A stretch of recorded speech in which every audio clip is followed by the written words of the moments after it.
Unspoiled Network podcast. This is Unspoiled, covering Ted Lasso, Season 3, Episode 10, International Break. In this episode, I almost thought I had accidentally miscounted the number of episodes this season and that we were at a season finale because this shit felt very final. And I am honestly not sure what we're doing now. Welcome to Unspoiled. That's so funny.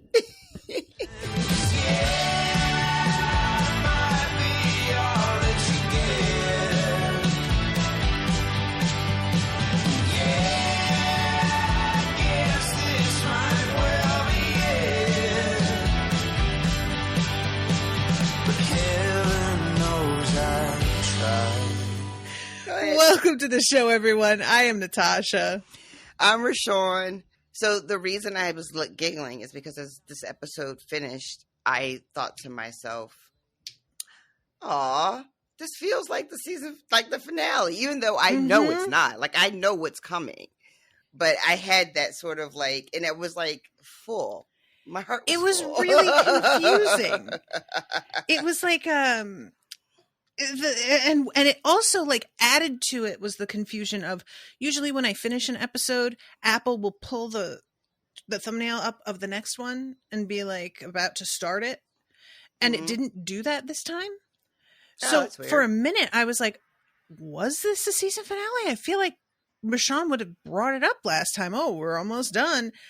And she didn't mention it. Wait. And I had to like go into the details section to show me the other two episodes. So it was just really strange. And it's just Apple TV is it's weird. I feel like every time I use it, I get a different UI. It's really strange. So yeah, like it not only felt like a finale, it felt like I had missed the episode before it. There is like a jump going on here that feels so sudden on some things. Nate, we start the episode and Nate's already gone. He's left Manchester City, which I did not pick up in any way that he was planning to quit. There was not no even indication close. There was no indication that he was going to quit. The very last thing we see is him excusing himself from drinks with Rupert and the ladies. So that was weird because it felt like, there was an episode where we saw him reach really his last straw, but it seemed like just being asked to this thing was his last straw. And that was kind of it for him, which felt abrupt to me. And then the whole thing with the international, what is it called?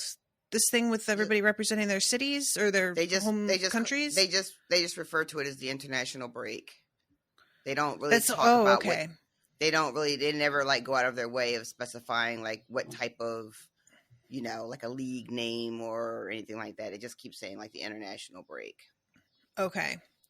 I was really surprised that this has never been mentioned before either. Because this feels like a kind of significant thing. And we've had 3 seasons of this show and it's never been brought up where we've supposedly gone through, you know what I'm saying? So like the fact that this, which seems like kind of a big deal for everybody that whether they get chosen or not. Just the fact that I have never heard of it. Nobody has mentioned it. It's not brought up in any like previous episodes. Like, maybe this year will be considered for international break because we are doing so much better.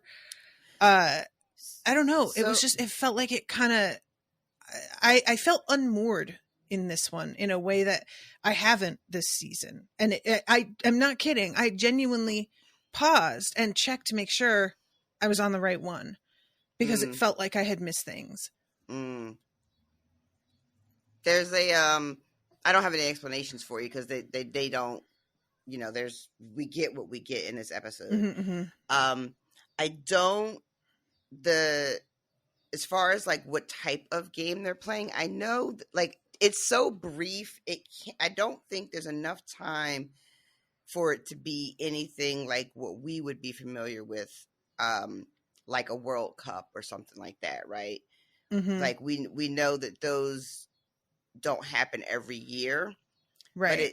But I don't think I don't follow football, you guys. I don't watch soccer or football or whatever. So I don't really know much about it. Everything I know about it, I pretty much learned from this fucking show.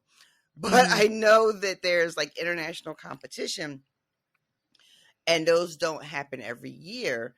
But as far as I understand, like the World Cup just happened not too long ago. Because they played like somewhere in the, were they in like Dubai or Saudi Arabia? They were somewhere, Qatar or something. Remember. It was like a big old like it was like people talking about it. It was some kind of controversy about it. I don't know.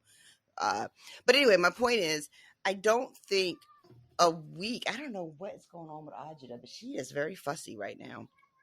But it doesn't feel like a week. It feels to me like the World Cup takes a little bit longer because it's like rounds. You know, like you play one game against a team and then you get eliminated and then you move forward to.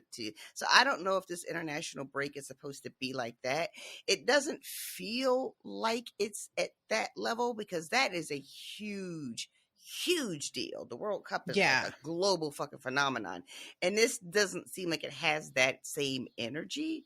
Mm-hmm. So I don't know exactly what this is supposed to be. I don't know if it's like a friendly. It's not a friendly game like when they were in Amsterdam, right? It wasn't like it didn't seem like it from the way Danny played it, right? So there were stakes to this game, but like I don't know exactly what it's supposed to be. And I feel like this might have been an invention of the show, right? Like they played around with some things, and that's why they don't give it like a real thing. All right, so Stacey in the chat says she thinks that it might be something similar to like an all-star game, right? Where it's like for fun, but also like bragging rights kind of thing. Right, but, sure. But I would think that would be something that would happen interleague, like, you know, the NBA, the all-star game for baseball or NBA or whatever is just the NBA playing itself, you know, picking teams, you know, players. So I don't know, but I don't think it's supposed to be like a real thing. And it does feel like it's something that the show just threw together to sort of have it as the backdrop for this episode, because you're right. I don't think it's ever mentioned in previous seasons. I mean, and if it was, maybe it was a throwaway thing that just didn't register because I'm not a fan of the sport. So it might have been a line that I just didn't think was interesting, you know, and flew right over my head. That's fair. So it's very, very possible. Like there might be people listening that are like, no, it came up in the first 2 seasons. And I would just be like, oh, word? Did it? My bad.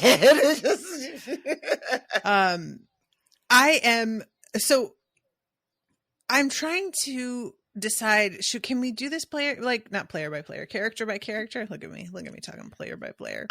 I would rather go by the episode, but if you want to go by player, that's fine. But just don't like. But if we miss something, you know, don't trust that I'll be able to be like, oh, we need to make sure we talk about this, this, and this if we go out of order. So it's your choice. Let's just go scene by scene then. We start off seeing how Richmond is still on their win streak. Sam is just killing it out there. And one of the announcers said, Jeff, you have to think Sam Obasanya will make his Nigeria debut or the world's gone truly mad, which everybody is also sort of expecting. And then he winds up not being chosen. We also get the news here very, again, abruptly. We have the parting ways of Man City and Nathan, and it is nobody has like given a reason for it. There's been no official statement, it doesn't seem, about like, you know, the behind the scenes. So it's all about the gossip mill at this point and speculation. I think it's supposed to be abrupt for us as viewers. You know, it's supposed to be a shock to us. it's clear that they didn't intend to give us an indication that this was going to happen, because they wanted to be, for us, the viewers, to be just as shocked as the commentators and everybody else is. So, like, we're all, like, the viewers are in the dark, the commentators are in the dark. We see Rebecca and Ted. I love Rebecca trying to be, it's not gossip, it's speculation. It's speculation. But, you know, it's definitely supposed to be jarring. Like, we're all like, he's not there anymore. What the fuck happened? I don't think it works because they haven't seen what's been going on with Nathan. They should be surprised. We have been seeing what's going on with Nathan. What do you know what I mean? We've seen it, but I mean, did you think it was going to, like, what we've seen so far? Does this seem like the logical next step based on what we've seen? And that's my point. It's like, I don't feel like trying to make it feel shocking for us and the other characters makes sense in this situation. Oh, okay. We are close enough to Nate as viewers following along with what's going on with him that making it shocking to us feels really weird at this point. We've been with him for everything. Why do it this way now? It just feels like we needed to get here. And so we're cutting to it because after this, there's only 2 episodes to tie up the whole season. So we just got to get it done. You know what I mean? Gotcha. Mm-hmm. So we have the fucking like ex-coach. Nate Shelley isn't the reason that they're in. Oh, I keep saying Man City, West Ham. That's the one. He's like making fun of the fact that he was called Wonder Kid and is saying that it's actually Rupert who's like the brains behind the operation. And the other host just kind of goes, okay. And then moves to the camera and like continues on with the, you know, and I just really enjoyed how clearly he did not agree. And I love the fact that this coach is out here just having like the absolute wrong take every time on everything. He's literally never right, like at all. He has been exactly the same person that we met in the very first episode and like one of the very first scenes of the series. He has not changed at all. And I feel like it feels right. You know, it just feels like this guy. Some people are just who they are forever. Yeah. And I really do love that he is still riding Rupert's dick even after all this time. I mean, like he's got a pundit job now. Like he doesn't necessarily need to be auditioning, you know, for Rupert, but I don't know. I think there's just a weird sense of like misplaced loyalty. Where it's just like, you know, this guy trusted me. And then as soon as it wasn't him in charge, I got ousted. So obviously that man knows what's going on more than she does. You know? Exactly. His bitch of an ex-wife ruined the team. She's made every call she's made has been wrong. He's like a professional hater, which, you know, granted is like kind of the job description. But yeah, definitely still has an axe. Like he hasn't had a single good thing to say about Richmond. No matter whether they're doing well or doing poorly, it does not matter. He's like that skit, just hate. You know, I want all the bad things to happen to you and only you. Like that. I do not know that skit, but now I want to see it. What is that? Oh no, you don't want to watch it now. It's you've seen the meme. It's the old Chappelle Show skit before he fucking turned. Boo. But the haters ball. So yeah, that's the introduction this episode to like the general what's going on. They talk about the announcements for who's going to be playing for their country for the international break. And we have everybody in the locker room chatting with each other with anticipation as Beard comes in with the announcements about who's going to be repping. Yeah. And it's very clear everybody is just expecting Sam to rep for Nigeria. It's just such a like we're taking it for granted here that when Beard ends his announcements, and it doesn't seem like Beard checked what it said first because he's got a sort of like smirk here before reading through it that I don't think he'd have if he knew he was about to deliver bad news. That's a really good point. Beard was like, oh, well, I'll be surprised, you know? Yeah. I'm really glad that you mentioned that because he does have like a really nice, like, you know, a look on his face that says, I'm not about to deliver any bad news. Yeah. You know what I mean? Yep. Yeah. So we get Jamie is going to play for England. Mm-hmm. Van Damme is going to play for Canada. Danny Rojas is going to play for Mexico. Bumbercatch is going to play for Switzerland. Lovely little joke here. You're Swiss? Yeah, look at me. Mm-hmm. I love that. So fun. And then that's it. That's it. Yep, that's the end of it. Ted nods his head, and we just move on. And I think that's the last one. Yeah, and there's a Beard. I think we're about to say the same exact thing. Yeah, he's got a look on his face here. Oh no, wait. Colin is repping Wales. My bad. So sorry, Colin. I'm so sorry. I really feel bad because I truly forget about Colin, like, so much. You'll notice this is a theme if you like binge these episodes. How often I don't know his name. I'll remember everybody else's almost, but I don't remember his. And they'll be like, we missed a fucking whole storyline with him one episode that was like significant. He fucking, I don't know what it is. Sorry, Colin. You're not a bad like character. I enjoy you as a character, but you just failed to really make an impression, and I don't know why. But yeah, and then Beard gets to the end and Ted says, "Is that it?" And he says, "That's it," as he closes the folio, and everybody's sort of like, "Oh dear." And Sam has sort of a look, but he isn't petulant, and he just doesn't like, it's not angry. It's just a sort of, yep, like, how could I ever expect to not be disappointed? Which makes me very sad. Yeah, his face to the team is very much like holding, kind of stoic, and it'll be okay. I'm all right. Mm-hmm. Everybody checks on him, and then there's a close up of him once he turns away, and his face is kind of in his locker. There's a close up, and the look on his face, he is crushed. Yeah. And there's a line I think he says to one of the team members. I can't remember who it is, but he says something about, or maybe it's Rebecca when he bump into the hallway, but he takes like responsibility. Maybe I should have played better, or something like that. Mm-hmm. I just should have worked harder.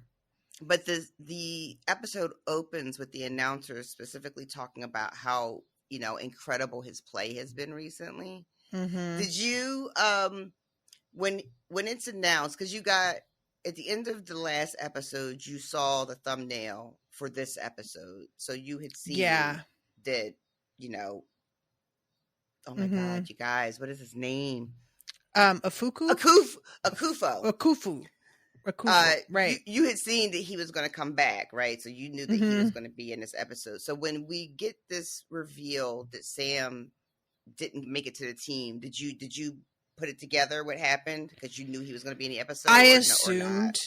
Yeah. It turns out a little different than what I thought, because I assumed there was like a panel who chooses, and he was on it, and he just influenced everybody to like not pick Sam. But it turns out that like the Nigerian government chooses or something, and he just gave them a big check. And so they didn't pick Sam, is the way he puts it when he's talking to him. Yeah, he says that does he say the Nigerian government? I thought he did. He says Nigerian something. I gave him a free check for $20 million. I don't know if it's like literally the government in the way that we would think. Right. Maybe just like the governing body for football in that country. Yeah. Something like that. Yeah. But yeah, I figure, honestly, seeing the thumbnail definitely made it very clear, but he left things so badly with that guy that I'm pretty sure I would have suspected this dude was behind it anyway, because that whole interaction has been sort of in the air for me a little bit since it went so poorly, but Sam has like continued on to success and to open this restaurant and everything. And, the dude was aware of his plans in this direction. And I just felt like there's some other shoe that has to drop where we see this guy again, you know? It didn't go how I expected, because it's mostly to do with Rebecca, as it turns out, when he turns back up. And Sam is just a fun little side project for him. It's just a hobby to make his life miserable. That's his fun, like, evening activity. It's like some people just have a game on their phone. He just want to fuck with Sam, make a bunch of reservations and funny voices, because I just can do that. So some people play Candy Crush. Oh my God. How dare you? Then we have the moment where Van Damme goes over to Danny and says, congratulations. I think he calls him brother or bro. And Danny turns around real slow and gives him this look. I am not your bro. We are now enemies, and soon you will be my bitch. And then he jumps at him and makes him flinch and mutters something to himself in Spanish that I could not catch, with a real evil grin on his face. Yeah, I watched and the subtitles. Does not break eye contact. Yeah, same. It's a real moment.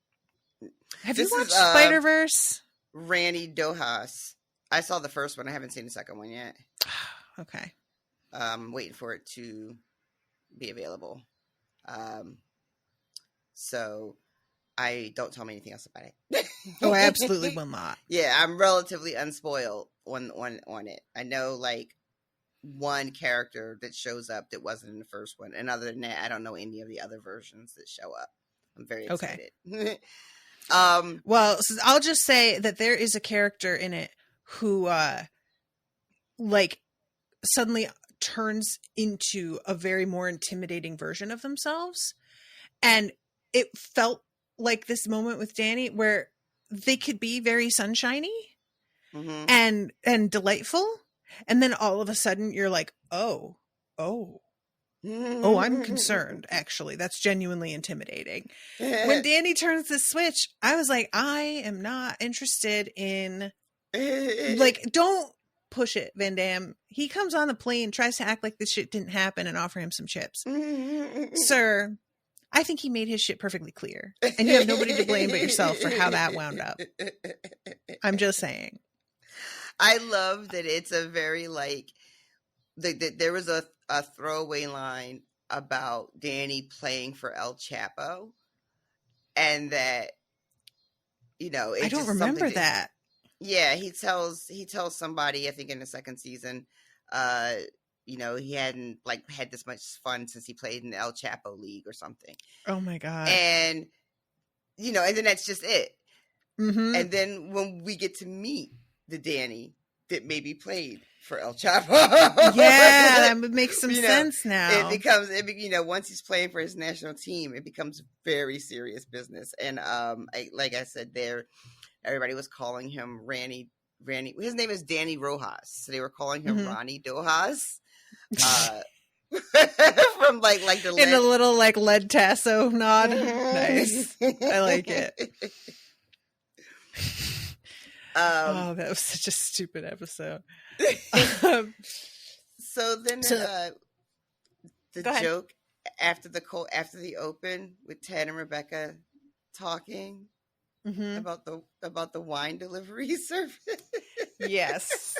We don't have that context. He just says it only shows up once a month, and she says unless you're pregnant. And it turns out, yeah, this is a wine delivery service. Sounds like a real corker. This is when she brings up Nathan, and he says that he is clueless. I'm not going to read the whole joke every time, guys. Just all of y'all know what he said. And he says it's none of his business. And Rebecca's like, you really suck at this, Ted. Like, you know, I love you and everything, but man, the whole thing with girl talk is just, you know, speculating. It's not gossip. If we don't know what happened, how can it be? I love that we don't know that Trent's there until that moment when and then the camera cuts abruptly and you're like, oh shit, there's a just Trent comes in right there over there. Whole time. Yes. And Trent is just like, he's heard that it was some sort of workplace inappropriate behavior. And he asked them both, like, do you think that Nathan is, like, capable of that? And Rebecca and Ted are both just like, Rebecca really. asks, she says, do you think our boy would be capable of that? And gives it a beat. And they both stop, and all three of them say nah at the same time. Oh, okay. And then Higgins comes in. Fucking Higgins and his other operations directors, and they have a band, a jazz band called Beboperation. Absolutely not. First of all, the odds of 4 or 5 directors of football operations also being like jazz musicians. I like to think that they each heard about the other doing it, and they were just kind of like, that sounds cool. Maybe I'll do that. God. That's so great. So they're not even, because they have to all play different instruments, right? So yep. Unless they're like Prince and they all know several instruments, so they can I love the idea of this whole underbelly world of like suits that do like the boring operations job, but all of them being like secretly super hip musicians that are like jamming till 3 o'clock in the morning. But yeah, he says Akufu is here, and he tries to be like, well, I just know because I have my ways, and then he spills about the band. So yeah, that's I thought it was going to, because remember one time in one of the earlier episodes, he's got information, and when they ask him like how does he know, it turns this is like long convoluted, like his wife's manicurist, blah, yes. Like remember, so I thought we were getting another one of those jokes, right, that like this weird way that he found it, but then it turned into this other thing, and I was like, oh, okay. All right, you in guys this is downright professional. Right, like other than her masseur called this and like is we only have the 2 episodes left, and like you mentioned earlier about how like things are like it feels like they're running out of time, and they're aware of they're running out of time. As we got to this part of the season, I started to realize, oh God, there's only 2 episodes left, and I realized how little of Higgins we got, and how sad that made me. It is kind of surprising because I felt like his I felt like he seemed promising as a side story, but I get why they didn't go further into that. They have so much going on. Yeah. But yeah, I kind of expected a little bit more of him as well. And later on, she startles him, and we get some unbelievable physical comedy with that like teacup. And physical comedy is one of those things that I wish I had gotten more of an opportunity to explore, because I feel like I'd be pretty good at it. I am so like, I have an expressive face. I do not mind embarrassing myself. Like, there's a lot that I did around the concept of it when I was like in theater school, but it was pretty rare that we staged comedies. I had to kind of push it a little bit more, or I would be cast as like the second banana who has like the comedic song.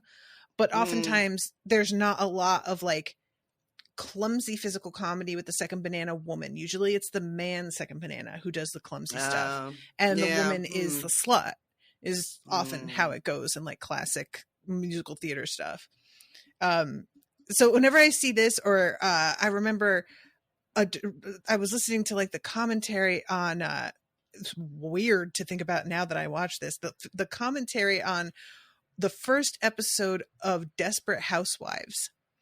And Mark Cherry, who wrote it, was talking about how effortless Terry Hatcher made it look in a couple of different scenes where she just like is frazzled and fucked up. And one of them is she's just walking out of the house and she's got a pan covered in foil. And he said every take, she figured out how to make that foil fly up into her face. We were inside on a set, and she just knew how to hold it every time so that the foil jumped up and she had to put it down. And he said we did like 8 takes every time. How did she do it? I don't know. And I've always just been sort of like, man, That sounds fun. Just making yourself look like a goon. Like, I don't know. I think that'd be a good time. So that teacup thing, he winds up sucking the fucking tea out of his tie when she leaves. I really cracked up at that because that's one of the things me and you talk about too. Is like not every cup of tea is perfect, but sometimes you get it just perfect. And so when he does that, I was like, oh, that was one of those perfect cups too. Like he worked really hard on it, and it was perfect. The only worse thing than like spilling your perfect cup is winding up in a position where you can't drink it, but it's like sitting there. And I have had that a couple times where everything took longer. I lost track of time. My cup is perfect. I sit down and I realize I don't have time to drink this before I start, and I'm on a solo recording. So and it's just there mocking you. Now it's just sitting there. Depending, I've just been like, guys, give me a second. And I take a sip and I'm just like, just deal with it. But mostly I can't bear to do that. So anyway, yeah, these super teams, as he's talking about, we have Trent, thankfully, to cut Ted off because he's bringing up the Justice League. Super League is when the world's biggest and wealthiest teams decide to compete against each other. So not only would David never get to face Goliath, the Davids could cease to exist altogether. And of course, immediately Rebecca's like, this has Rupert's stink all over it. She doesn't say it like that, but that's how I heard it. And as she looks at her phone, she says, speak of the devil, and she holds it up, and he is in her phone as the devil. Yeah. I really enjoy when people put like nicknames in their phone. I don't do that. Owen is in my phone. Oh yeah, as that's Owen. right. Like you have him as Owen, but it's got the little emojis next to his name. I have Steven in my phone is by a nickname. He's not in my phone as Steven. Actually, we are in each other's phone under the same as the same nickname.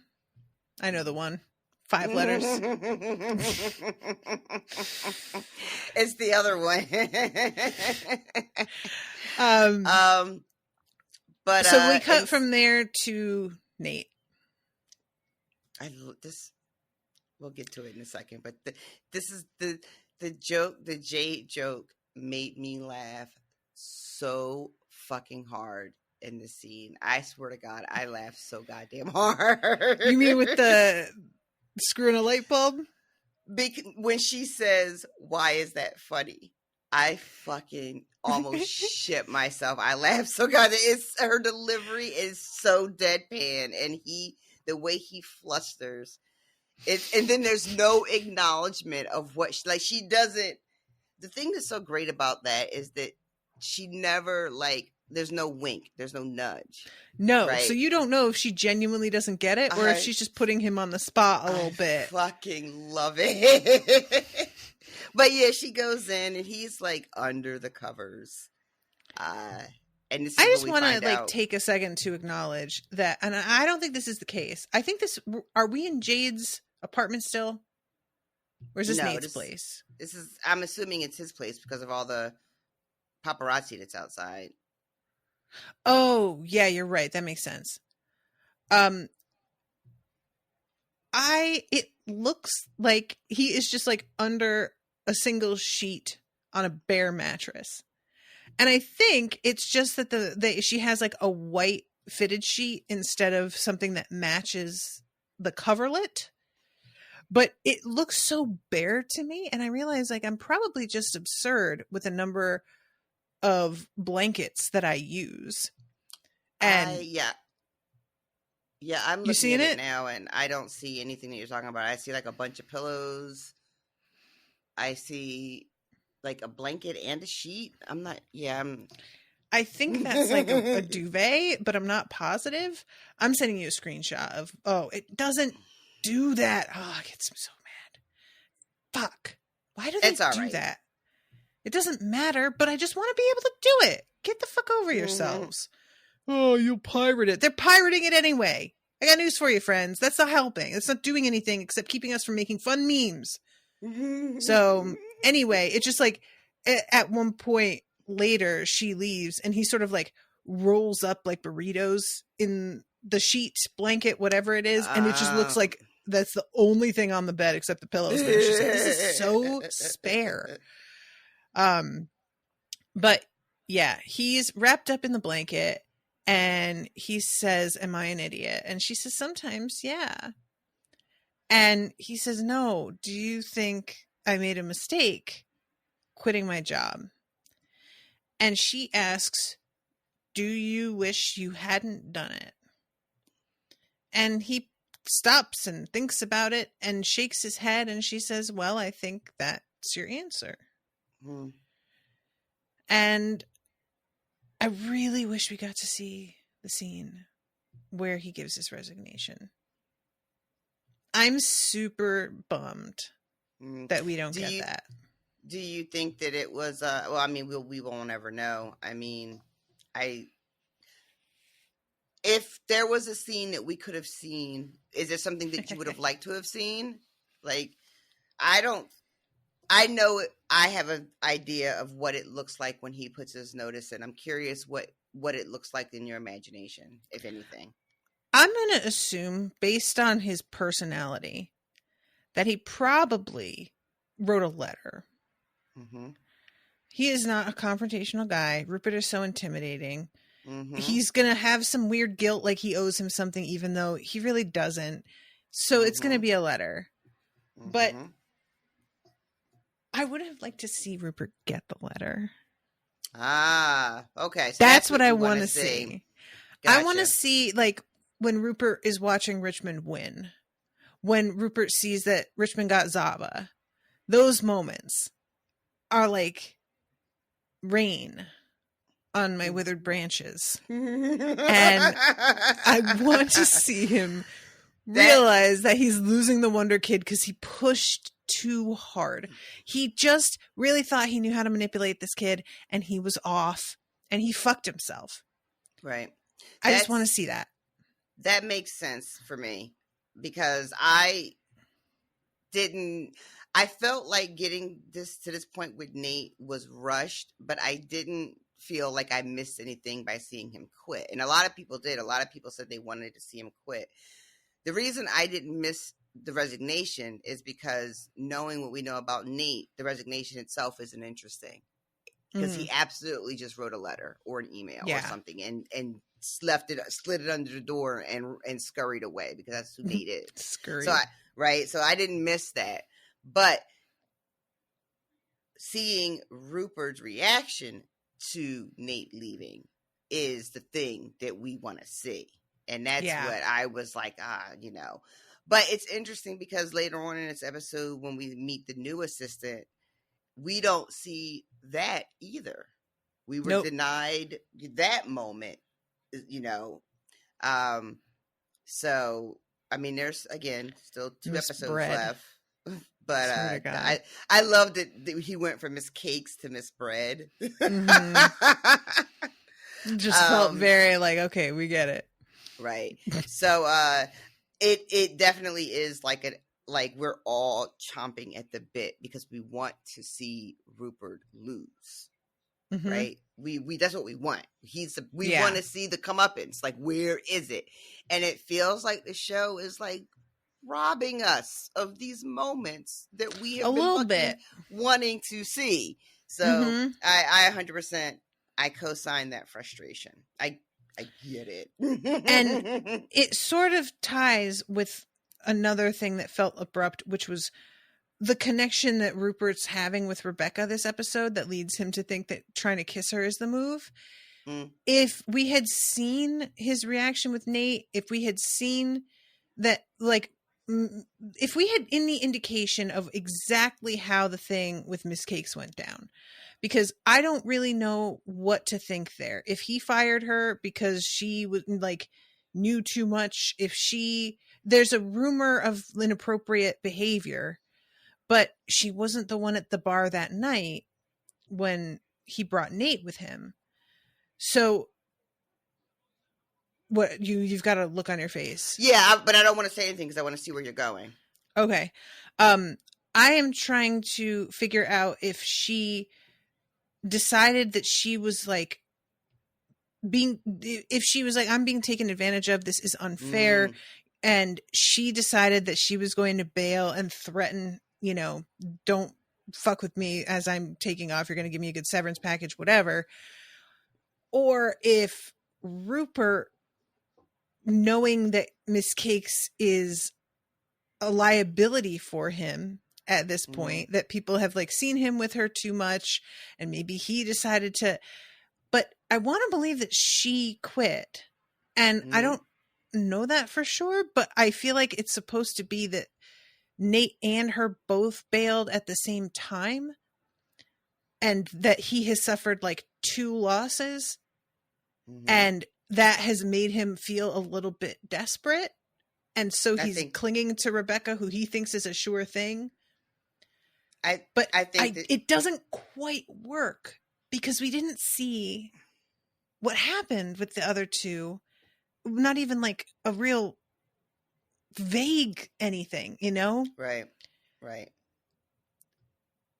We know Nate left, and we know that for sure, but with her, I really can't imagine, because she seemed on board, when we saw her in the clubhouse when Rebecca spies him like making out with her, and when she was at the bar when Nate was there the first time, she seemed to be like into it, fully on board. So somewhere she turned a corner, or he did, and I don't really know what to think happened there. It doesn't feel like they have they haven't given us any hint, unless I missed it. I think that they're leaving a lot of things up for us to do what you're doing right now, which is trying to like sort of back into it, because they haven't given us anything.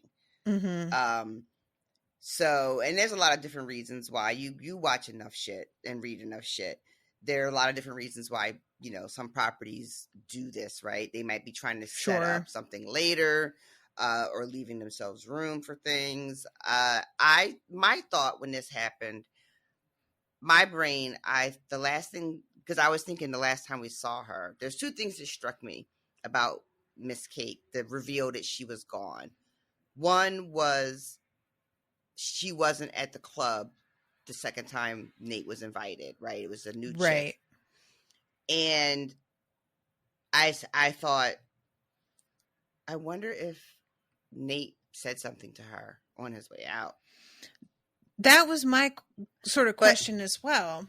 But then it was like, well, then that would really depend on just how seriously she thought their thing was. But you never know. Like, a lot of times married men will be like, oh, I really love you and I just can't get out of my marriage, but I'll get out of my marriage and then me and you'll be together. So but then the other thing that I thought was even more interesting as to exactly the details about her leaving Miss Cakes is this new assistant is very, very different. This is a different woman here. This is Rebecca calls. She's not like a tall, slender Amazonian type, which seems to be what he goes for a lot. This is basically. I'm not saying that Rupert wouldn't fuck this girl, because Rupert seems like he'll fuck anybody, right? True. But this is not the kind of woman that Rupert would want everybody to know that he got, right? Because he's very status conscious and very like, what he likes is what he likes, and they're all like drop dead gorgeous women, even though I didn't think Miss Cakes was that attractive, but whatever. But anyway, this is a whole different type of woman. And so when I saw Miss Bread, I was like, huh. And my thought was, oh my God, I know what happened. What? His wife's gonna leave him. He's fucked up his marriage. That's what happened. And she made him get rid of the hot secretary because she found out and was like, you're going to hire somebody that I approve. And this woman seems very non-threatening. And that's why he is like, let me grasp at Rebecca, because the marriage just sort of seems, it seemed like the last times we saw them, it was on her terms at this point. With her making jokes fun of him and remarks right in front of Rebecca, that Rebecca, he got sloppy enough that Rebecca caught him with the old assistant, right? So that let us know that he's not trying very hard. He's Mm-hmm. taking her out to the fancy club, you know. Yeah. Which we didn't talk about it at the time. I mean, we talked about how Nate open Rupert tell was her? being. Oh my God. We don't know. You mean told his wife? Yeah. Oh, bitch. That would have been a ball. I don't know. I don't think if Nate has it in him for that. I don't know. I could see him being like, let me just make a fake email address real quick and I'll just shoot this over. I do love that idea, though. I really like that because I told you about how I finally left Whole Foods and my boss was trying to fuck me while he was engaged to a woman in the signage department. Oh, that's right. I told her the day I quit and I was out. And she was like, thank you for being the only one to tell me, because everybody knew he was not just trying to fuck me. He was actively fucking somebody else also. Right. So everybody knew, but nobody wanted to say anything. And even I only wanted to say once I knew I wasn't going to be there, you know? So, well, and that feels like, you know, what we know about Nate. Yeah, he's not big confrontational. He might not go and tell Rupert to go to hell, but he might slip a little.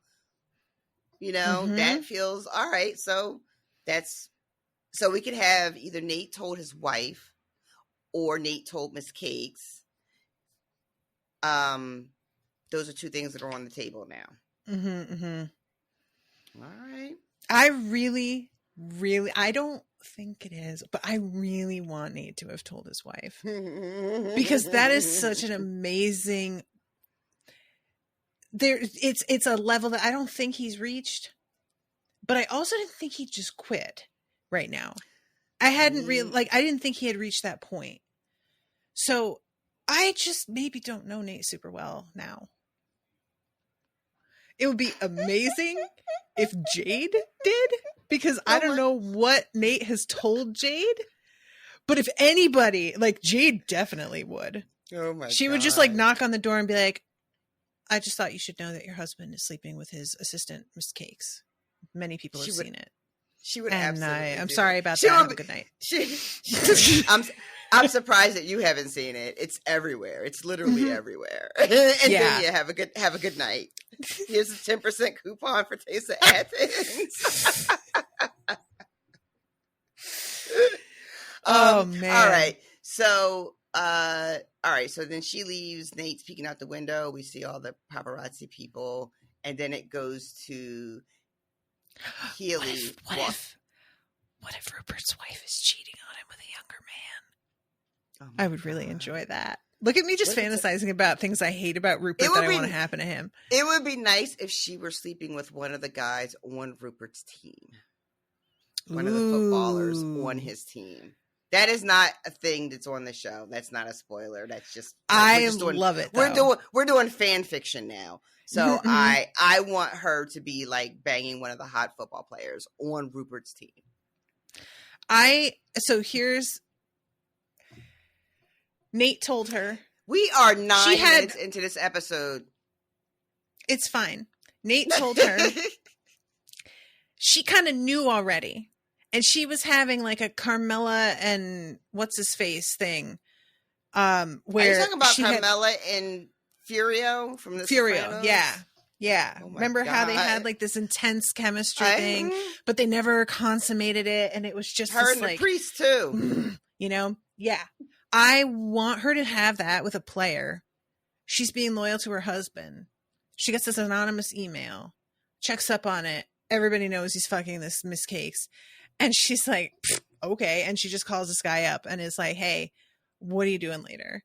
And then rubs it in Rupert's face and is like, what are you going to do? Because I already know that you've been sleeping around and several other people will support me on that. So if you want to try and divorce me, I have plenty of ammunition here. And he just has to take it like a little withered old man with a super young, hot wife. And that's my headcanon, because I need him to lose. And I need him to be in a position in this relationship where he really doesn't hold any power anymore, because that would make the most sense. He's just so suddenly desperate. And there's this like fondness. You know, this like when he looks at Rebecca, this sort of like, I'm seeing you for the first time. Oh, Get it's the such fuck bullshit. out of here. Ugh. It's such bullshit. Yeah. Truly. Yeah. Yeah. He's so gross. Okay. So, at this point, when Jade leaves, Nathan kind of has a moment writhing in bed, and we see later that he breaks into his parents' house because they moved the extra key. And he goes to ground for, it seems like maybe a week, like 3 or 4 days at least, that he is just hiding in his room, which honestly I'm not mad at all. I think that's like, it seemed almost healthy to me. Like it's unhealthy, but in a way that I'm like, nah, sometimes you need to just retreat. Yeah. Yeah. You know? Yeah. I mean, he was in his apartment alone. Jade is out of the country, surrounded by, you know, reporters and shit. And he just needed a place to sort of like figure out, like get back to himself, you know? And I mean, if you have your parents, you know, your bedroom available in your parents' house, I mean, I recommend it. If you can go Sounds back very home. Comforting. Especially if your mom's going to cook you meals and leave the tray outside your door. I mean, does it get better than that? It really doesn't. It really doesn't. I mean, and I've done this a couple times in my life, and it has always been a good call. So the only time that I did was when I was getting divorced, but I was the one doing all the cooking. I lived in the house, but I cooked. I mean, you like to cook, though. I do.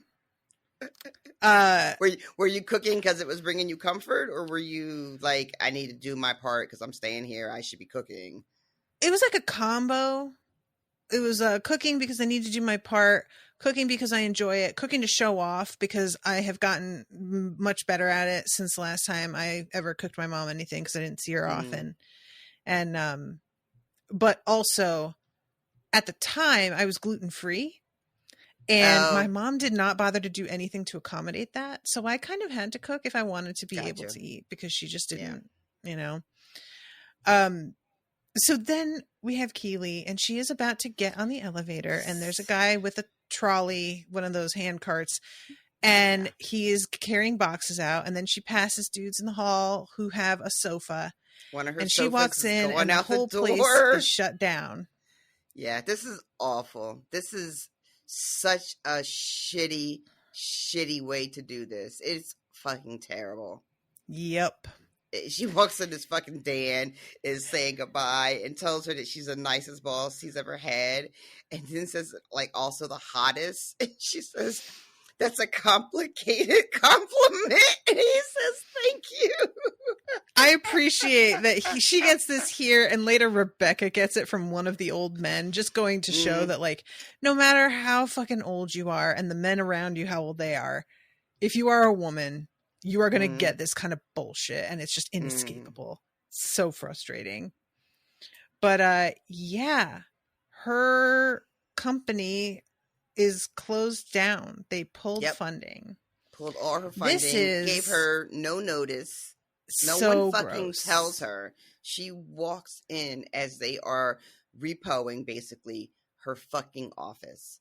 Yep. And they have left Barbara in this really shitty position of having to be the one to deliver the news. Yeah. You know? In this way that's not even like, hey, Barbara, at 9 a.m., you're going to have to sit down and tell. Like, it's so, like Barbara doesn't know that she's the one that has to be delivering this news. It is. Yeah. This is so awful. Yeah. I just can't. I knew that Jack was shit, but this is a level of vindictive, petty bullshit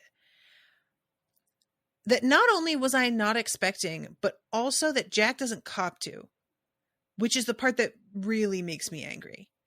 Because later Keely gets a text that's like, this is fucked. I'm so sorry. There was nothing I could do. Yeah, she's making it seem very much like this is the result of Keely refusing to read the statement. And so that decision that Keely made is what prompted the board to pull their funding without taking any ownership of any of this. And to be fair, I don't know, I don't know what we're supposed to think, like how much exactly Jack could do or not do, right? I believe that if she had wanted Keely to stay in business, she could have made that happen. But what she chose to do was just ghost the whole situation. So she removed herself so entirely that she wasn't available to be in the rooms to stand up for Keely or in any way. She made it so that she wouldn't be there. That was her choice. So that she can then turn around and be like, oh shit, I was out of the country and I can't believe I couldn't stop this. There was nothing I could do. It was out of my hands. It's just a shit thing all around. And, as we see later, Rebecca privately has enough money to keep this going for Keely. If Jack cared about Keely and wanted to do something, she could offer. I don't think Keely should take it because Jack is a manipulative fuck and that would be a complete death sentence. But she could. So trying to act like, oh, my hands were just tied. You have the kind of money where cuffs don't work on your hands. That doesn't happen to you. Yep. Exactly. Right. So like, just fucking shove it. It's the combo of how much this feels personal. It doesn't even feel like, to me, it really feels like Jack punishing Keely. It doesn't feel like they decided to go away and Jack decided to step back and let it happen. It feels like Jack bailed on Keely that day after they got in this fight and was really upset at the fact that Keely didn't feel the shame that Jack thought was appropriate and clearly was not planning on like falling into line with what Jack told her to do in any real sense.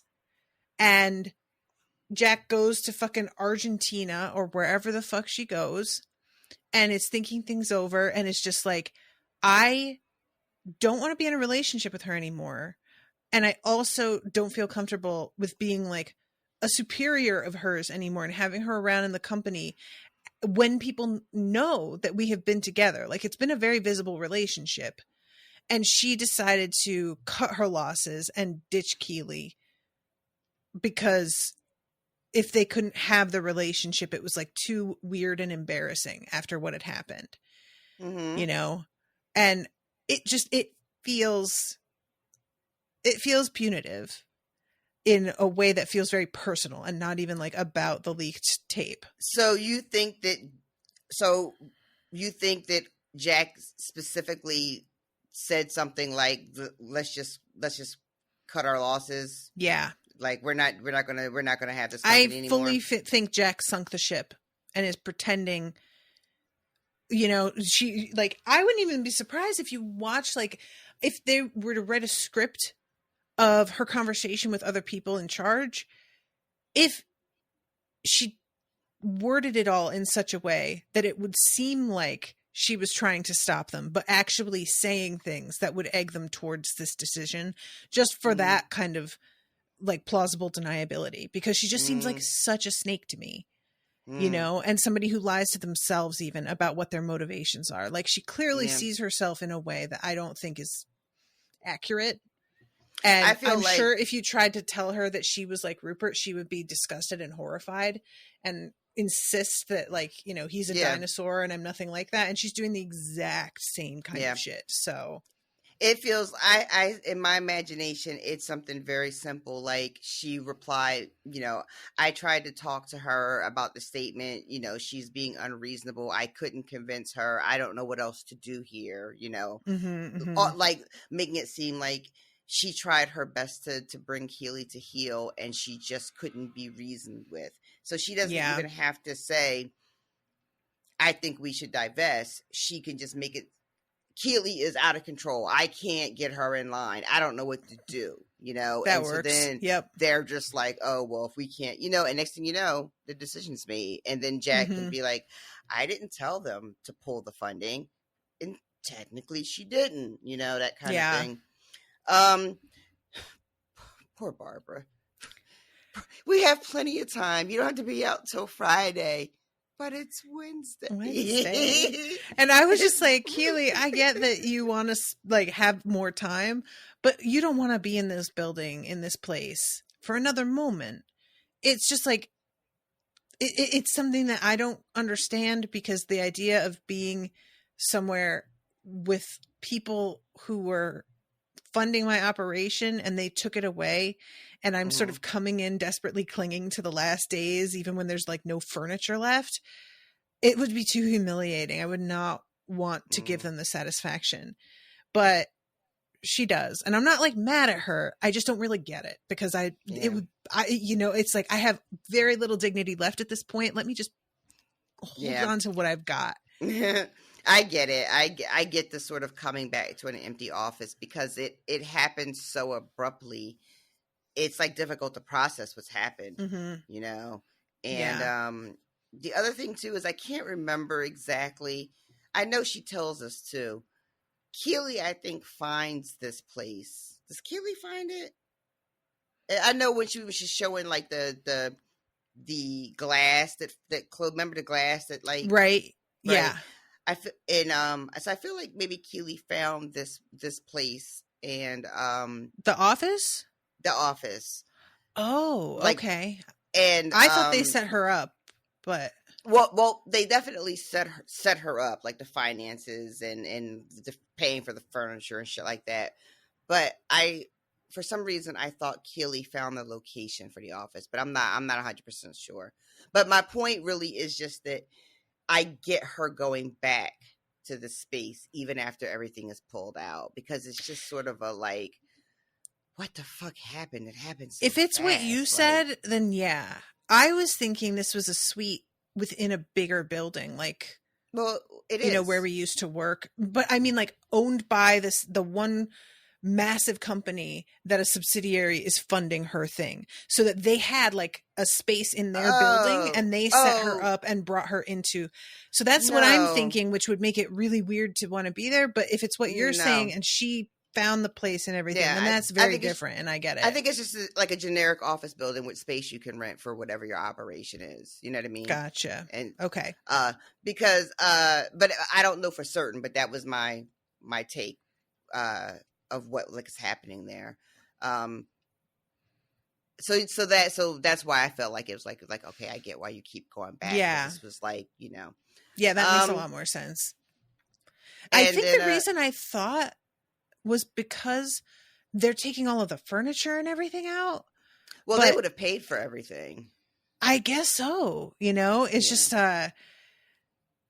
they just would have rented. It would have dignified. Like, everything is rented. They would have furnished the whole place. That's why the only thing that's fucking left is her pink leopard. Her leopard is like the only thing that was hers. Doesn't she say like a name for that leopard at one point? Oh my god! I wish I remembered it. You know what I'm talking about? I can't. I don't know. I might be making that up. Now I feel like it's canon. But so then we go to the scene on the plane with Danny and Van Damme and the fucking Doritos that did not deserve that. Also, the stewardess that has to clean that up didn't deserve that. I know, right? That was all I could think. Fucking also, like, Danny, I have it pause, and just his whole energy, his face. Like, I wouldn't have said shit. I would this not is have what I said mean. anything to him. I'd have sat there and ate my chips and not said a fucking thing. This was almost like beautiful to me, where I feel like this actor could be very easily pigeonholed as like the sunshine golden retriever type. And then he got a chance right here to be like, no, I can be terrifying. And now he's going to get all kinds of like job opportunities because he got to show range, you know? Like, he could have been on I'm rooting Breaking for Bad him or something. Right? So yeah, this is it's such a shame though. You're like, oh, it's a Mexican actor, so he's definitely going to be like a drug dealer probably in something. But, my God. Welcome to the world. Fuck. That's so sad. I have to do also, I want to just shout out the actor that's playing Van Damme, because his face. His entire reaction to Danny's whole thing is also a thing of beauty, because he looks like the sad puppy dog in this whole, he's so eager. Want some chips? Want some chips? I am saying that is his own fault. Danny was very clear. The way he's looking, he just so Danny good. tried to ignore him even, and he just had to keep poking at him. He's take so eager. Oh, it's so good. It's so good.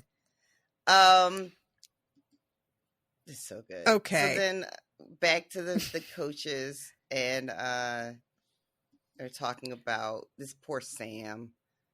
Sam not making the team, and he comes in, and this pissed me off. This be a goldfish.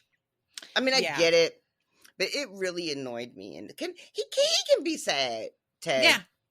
He gets to be sad for a second, sir. I think that they're complaining because it's affecting his playing, but so get over it. I don't know. They said he had a case of the angry Reds, right? So I'm assuming he was, but this is also practice, and it's a week off. There's no game this week. Yeah. So even if it is impacting how he played, get over it. But also, I guess, they don't want him to get too down and everything. And I get that. But I have to be honest, I was a little just let him have how I feel about the way that Ted has handled Sam in general. So there's a whole thing with throwing axes here too that just gets wild. Yeah, we're not going to get into that. I just want to say Beard has 17 axes, y'all, and the little his last line is, "Oh, she's gonna have trouble carrying those." And he has painted a target on a picture of Nate for them to throw axes at his balls. Yeah, they're celebrating Nate being out of work. It's they think it's funny, and they think that he must have been fired. I think.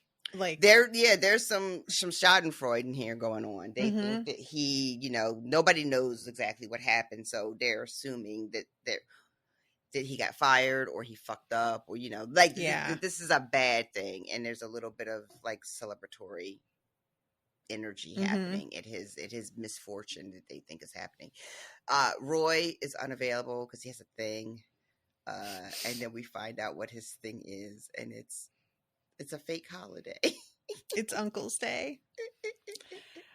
We have a brief scene before that where Sam runs into Rebecca in the hall, and she is a giggly idiot. Oh my God. She is luminous. I just can't. She is so hung up on this guy. And I think you're wonderful. Yes. Wow.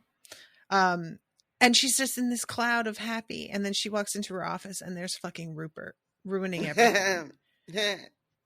Their whole interaction is so awkward. Her and Sam. There's just he gives her an attaboy at one point, punches her a little bit on his shoulder. They don't know what to do with their hands. And it's just, I thought she did that. She touches him. She does one and he does one kind of back. Oh, gotcha. Okay. But yeah. And it's just very awkward, and it's very giggly. You said she looks super happy and luminous in this moment. Are you, the chemistry is still there? Oh, definitely. Right. Yeah. What do you think? It was never a chemistry problem. Do you think that there's still potential there as far as the storytelling goes? Do you think what do you think? I definitely do, because they keep bringing up that matchbook. So it just we see it here feels, it just feels but I'm just really hung up on the Dane. So I don't know what I want. He was just so hot, and Sam is also just so hot. I know, can't she just take time off from owning this football team and sell it, and then she can sleep with Sam no problem? An embarrassment of riches. Yeah, Anyway, I love that she comes in. She asks Rupert how he got past security. which I just love that detail that like now he's not straight up not allowed in. Right. But he knows the guy who does the tunnel thing that Beard used on Renee. that night. Yeah. Mm-hmm. And also he asks where the sewers. That's not fair. He just works there. But he asks what she did with the David Hockney. And she says got rid of it, but then later she's got it up on the wall that she's rehung it. Yeah, it's the picture from the very first episode where she offers it to Higgins. Mm-hmm. And he's like, no, I can't take it. And she's like, you should have. It's worth like $4 million or whatever ridiculous. And we see her take it off the wall in the very first episode. So now she's putting it back up, which again is the whole her like getting past her obsession with Rupert and beating Rupert and all this kind of stuff. You know, putting it back up on the wall. I guess. Okay. I love Ted being like, what little boy drew that? And she says it's a Hockney. He's like, he's no idea. That's a very talented little boy. Like, I have no idea who the artist is either, so I'm not trying to be like flippant about it. I just think it's really funny because it is a ridiculously expensive piece of art that looks like I cannot drew it. emphasize enough how totally nothing that looked to me. And I don't care how ignorant that makes me sound. Fine. I am. I'll sound like what I am. It looks like a doodle, right? Doodle. It looks like a doodle. A doodle that you just happen to have like one or two stray colored pencils also with your pen in homeroom because somebody didn't like clean them all up. And you just filled in random areas with whatever color they forgot and left on the table. It's nothing. And the fact that it's worth that much money makes me want to murder people. Lots of them. So, again, I am not trying to say I know what I'm talking about. I am expressing myself, and that's what art is really supposed to be all about. His art makes me extremely angry. So, Rupert's here to, is this when he invites her to tell her about the Akufo meeting and invite her, and she's really super surprised, and he brings up this memory of sneaking into Nelson Road, which is not something that we had ever heard of before, and you know that comes back later on in the episode. At the time, I just really enjoyed her little quip about back when they played by candlelight. I know, like the old age jokes should get old, right? At this point, they should be tiresome. But he's such a fucking cocksucker that I'm just like, and she delivers it so well, where she like does a faux sort of like, oh, and there's the fact that it's got that delivery is just adorable because she's playing into his like reminiscing. Oh yeah, back in the days where the soccer balls were made of cinder blocks. Yeah, wow, the game's really changed. And I noticed even in this scene that he's just so much more gracious toward her. There's a whole different energy to him in his body language and everything. Well, he wants something from her.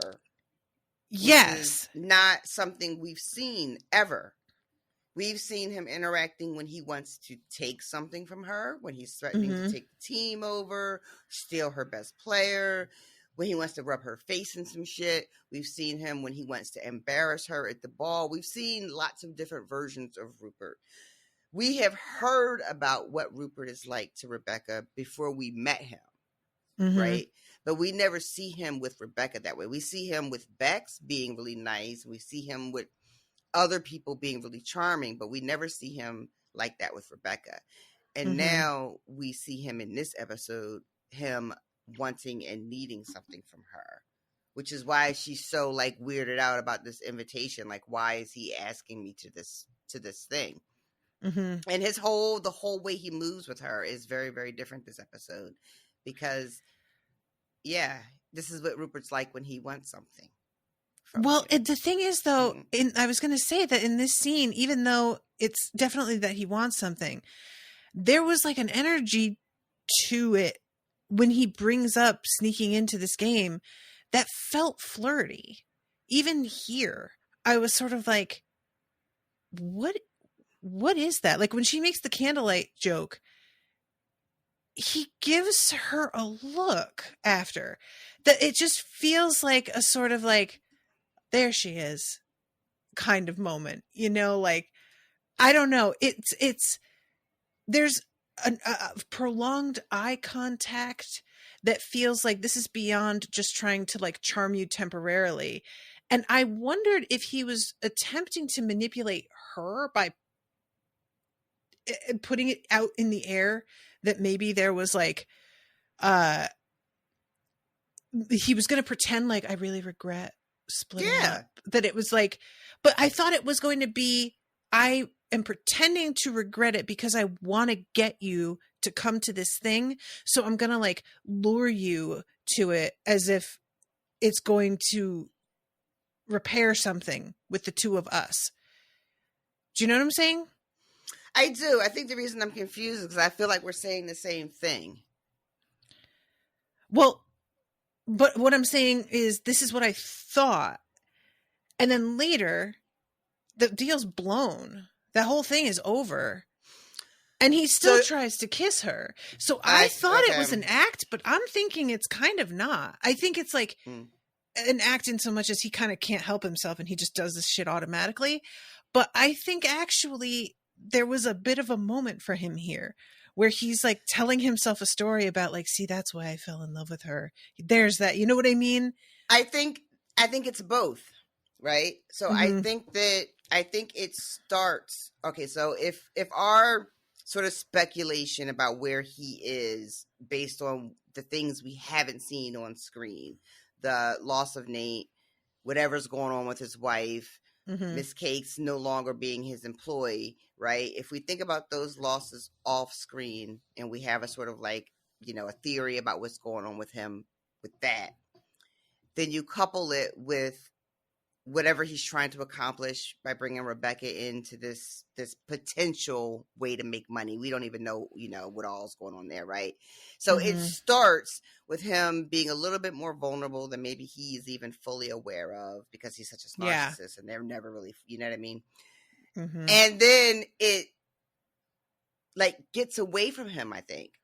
Exactly. Right. And so by the time we get to the end of the episode where he tries to make a move, I think in his head, he really has gone down this path. Yeah. And I don't think he realizes how much she despises him. I think he really thinks that like, you 100% agree. 100% agree. And so, yeah, it's like by the time we get to the end, he has fucking warped himself. Like whatever game he has almost manipulated himself in whatever he was like trying to do externally, almost like it backfired. You know, and then because of the type of person he seems to be and being such a narcissist, that whatever story is running in his head is the whole story, right? Because he's like the main character. And so it doesn't matter what she wants or that she's repulsed by him at this point. Can't even see it. He can't even see that. You know, he's like starring in his own movie and everybody else is just like a fucking background player. And so in his head, he's, oh, like you said, there's the woman, you know, that's the kind of woman I should be with. And, you know, and oh, I'm going to kiss now. And then sir, I need you to come back to reality. Truly wild. And she asks him here as he's leaving what happened with Nathan and Shelley. And there's a real, like, I was hoping I could walk out this door without you getting to ask me that question, but you caught me just shy of the fucking, like, door sill. And he stops and says, some people just aren't ready when they get their shot. Which, we know what it looks like he's saying to Rebecca, but there's also a vibe to me of like, is he just talking about fucking these women? Like, I don't think he is, but there's a part of me that was like, ugh. And she's left sitting there genuinely puzzled. She's clearly not sure how to take that. Right. We cut from there to Happy Uncle Day. So this is a holiday that Phoebe invented. And his sister, have we met her before? I want to say this is the first time we've met her with them, but we've seen her before. Okay. So she I don't remember because we didn't know who she was, but we speculated who she was. She was the ER doctor that treated Dr. Sharon. It's the same. Oh, person. wow. Okay. Wow.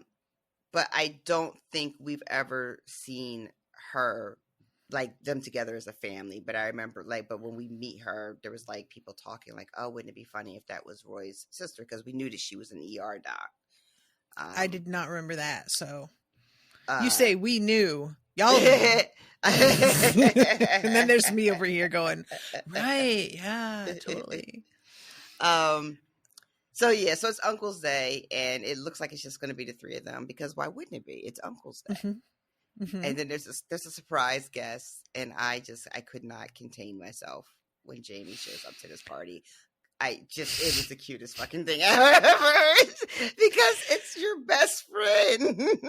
Roy is looking at them as Jamie walks in, like, where's Ashton Kutcher? That's the only explanation. What's going on? Like, this is somebody's about to do something, and I gotta be ready. And then Jamie just sits down, and he's like, clearly nobody's planning to explain this, and I'm gonna need something. So yeah, I had to invite your best friend, and he's like, we're not. And she says, well, you talk about him a lot and you spend every day together. And I love Jamie turning to look at him with a little, well. Look who talks about little old me. Right? And she asks Jamie who his best friend is, and he says Isaac. And then Roy gets all mad. And then it turns out that Jamie has gotten Roy a really thoughtful present. Yeah. Right? Yeah. So here it is. He says it's stupid. It's dumb. I don't know. Here. And I could imagine Roy just waiting for something to jump out and bite him. Right. It's your original England kit from the 2014 World Cup. Your name's on the back.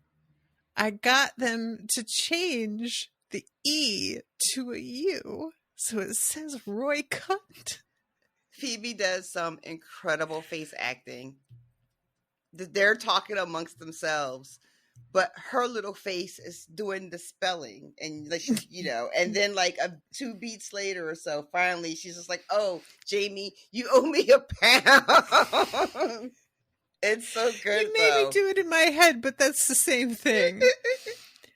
I love that this is such a thoughtful gift that he also defaced to insult Roy. Mm-hmm. That's some real friend shit right there.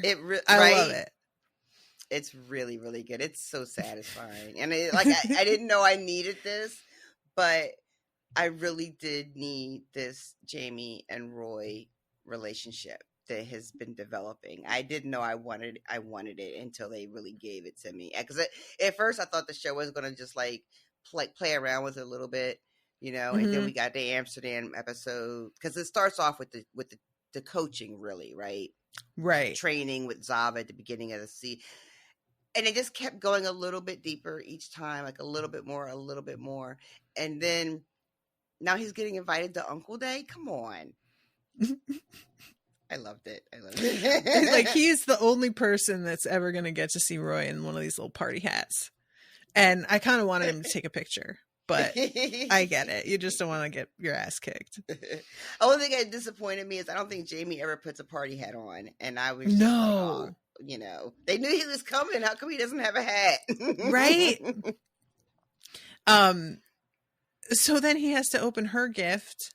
And it's this extremely loud red, orange, yellow tie-dyed shirt because it spells out his name, Roy. Mm-hmm. And I love Jamie. Well, I mean, I fucking love it. She just holds her hand out. It was worth it, and gives her a pound. And Roy takes a long time. His sister is sitting there. It takes like just drenched in joy. She is loving this. She was very excited to give it to you. And he says, "Thank you." And like barely gets it out. But he wears that shit later, which he didn't have to do that. He sure didn't. He wears it right to work. Has a moment where he takes it off, throws it down, and I was like, "You're not leaving that there. That's just not happening." Right? Yeah, it didn't fall for that for a second, right? You know, nope.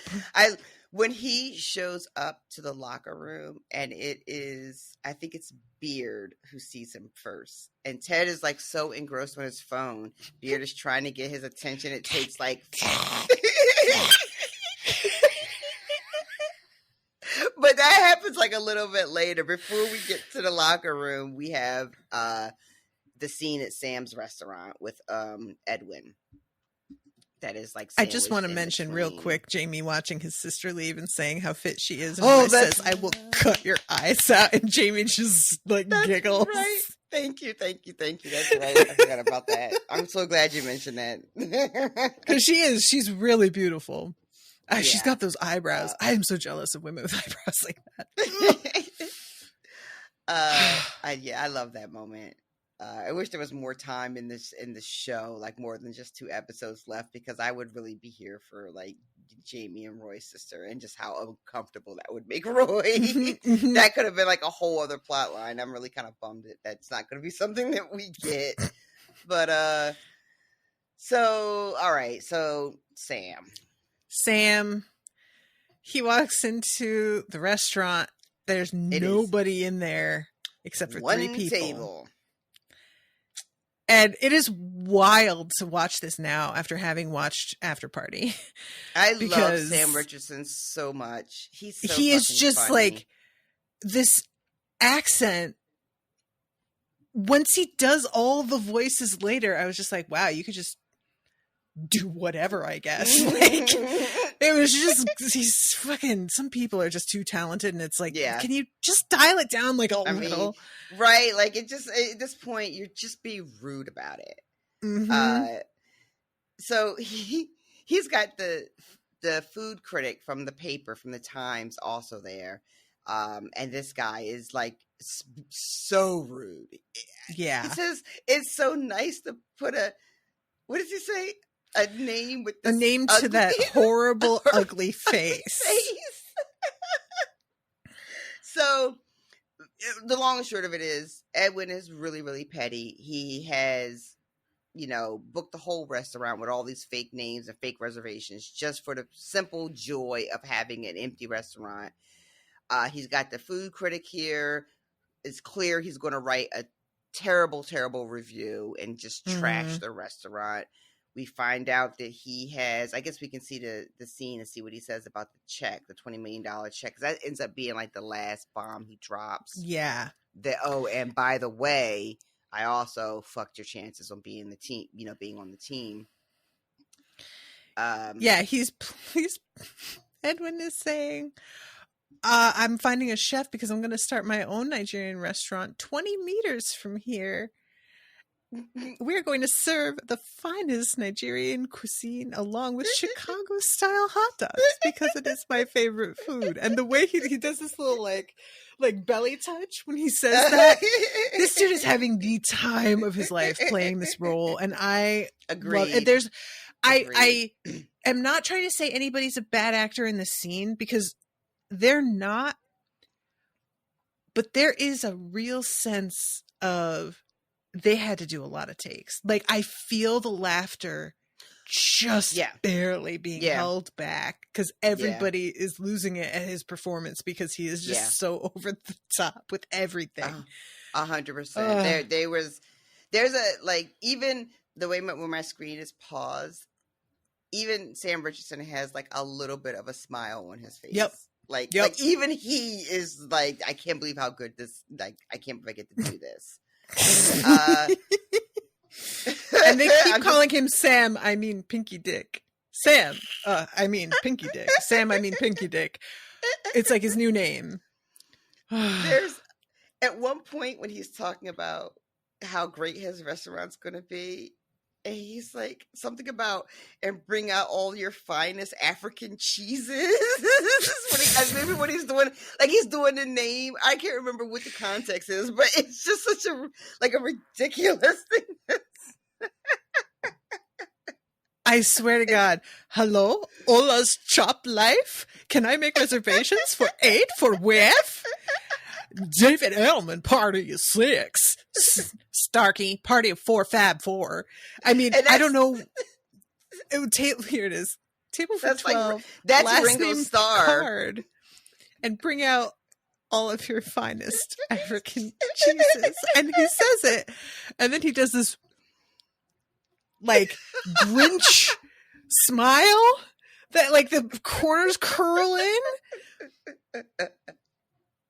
I can't. It's so stupid and over the top, and I'm here for it. I don't care. I don't like. I know that this plot line got some criticism from people with just this guy being sort of just so silly, like the whole thing with him being so silly. And I do get what they mean, but I just don't. This feels like the show to me. They were trying to suggest in one of the reviews I read, like after we finished that season, that they felt he seemed like he was from a different show. Oh, and really? That it was like it was so cartoonishly over the top. And I'm just like, there's a lot of real over the top in this show. Yeah, like, I didn't. It's sincere anyway, but you know, like I don't know. It felt weird, that complaint. It's so funny. I didn't see that, but I remember when we first meet Edwin, and I think I mentioned this on the podcast at the time, there was talk when he very first showed up from people just in groups where people were just like, oh, I don't trust this character. I don't like this character. This guy's up to no good. But the way that they were talking about him was very, very sinister. People were using words like evil, sinister, and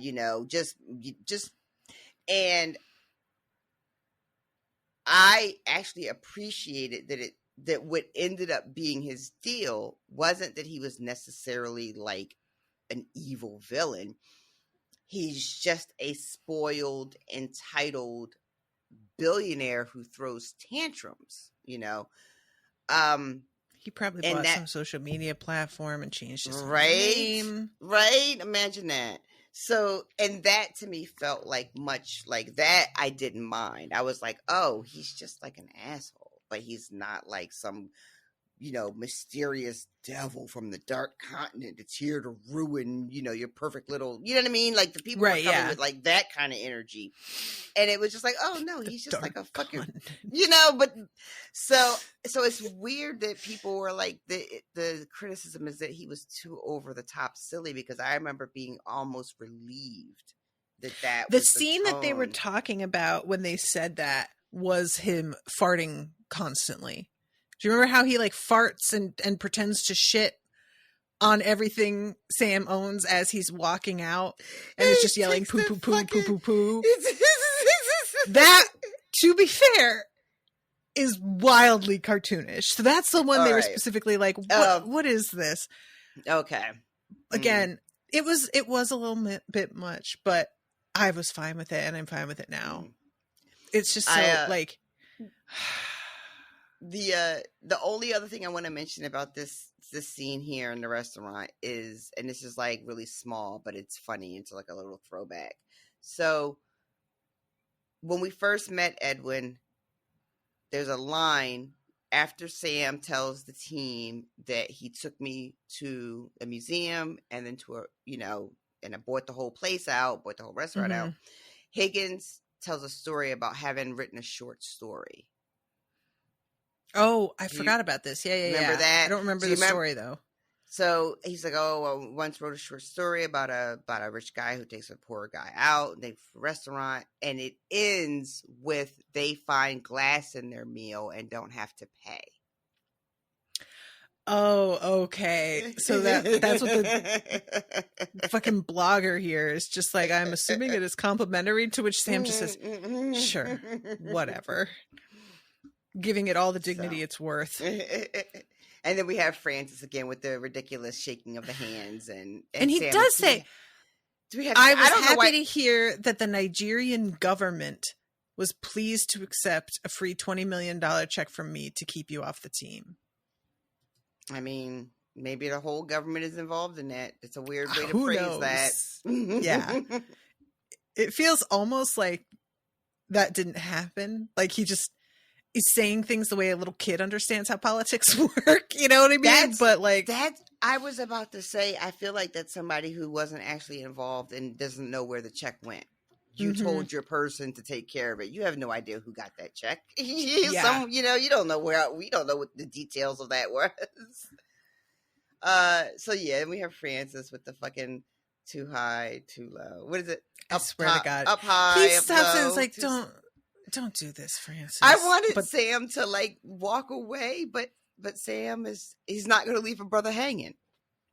Sam can't leave a brother hanging. He can't do it. DNA, we can't do it. We can't do it. He says, "Don't do this," and Francis wiggles his little fingers. Come on. Maybe he'll get me this time. Maybe he'll get me. I won't pull the football away. Right. If you ever want to lure me somewhere, you just, if you want to lure any of us anywhere, that's all you got to do is like, we can't resist it. We got to wiggle the fingers. Oh yeah. Yeah. We can't. Yeah. So Keely. Does it go to Keely? Wait, is there something else before that? No. It's Nate breaking into his parents' house, but we talked about that. Yeah. Oh, right. Rebecca goes to speak to Higgins and she asks his advice because she feels like she's just being added to this thing with Akufu because she's a woman. To which she's like, and so doesn't matter anyway. And she's like, oh, yeah, interesting. Okay. We go from there with her feeling perhaps empowered to Keely on the other side of that coin. Yeah. She's at Maze. Her little name has already got tape over it on the sign. Mm-hmm. Oh, it's just gonna like you guys didn't have to do that. You could have left it there till people came to scrape it off. You didn't have to do Maybe they were marking which one to take. They're just like, yeah, the one with the giant X over it. I bet that's exactly what the fuck that is too. That's exactly what that is. That's so the guys know which one to come and peel off. Oh, that's so. That's gotta really sting, man. To see it. It's really gotta sting. She stands there. The elevator opens and they close. She doesn't even. She just keeps standing there as it closes, and I was like, "Yeah, I've been there. I was just there the other day. Yeah. You just sometimes it's like that, y'all. And then I think we go and Keely is at the bar. Yeah. She's at Maze doing a little day she drinking. Asks her,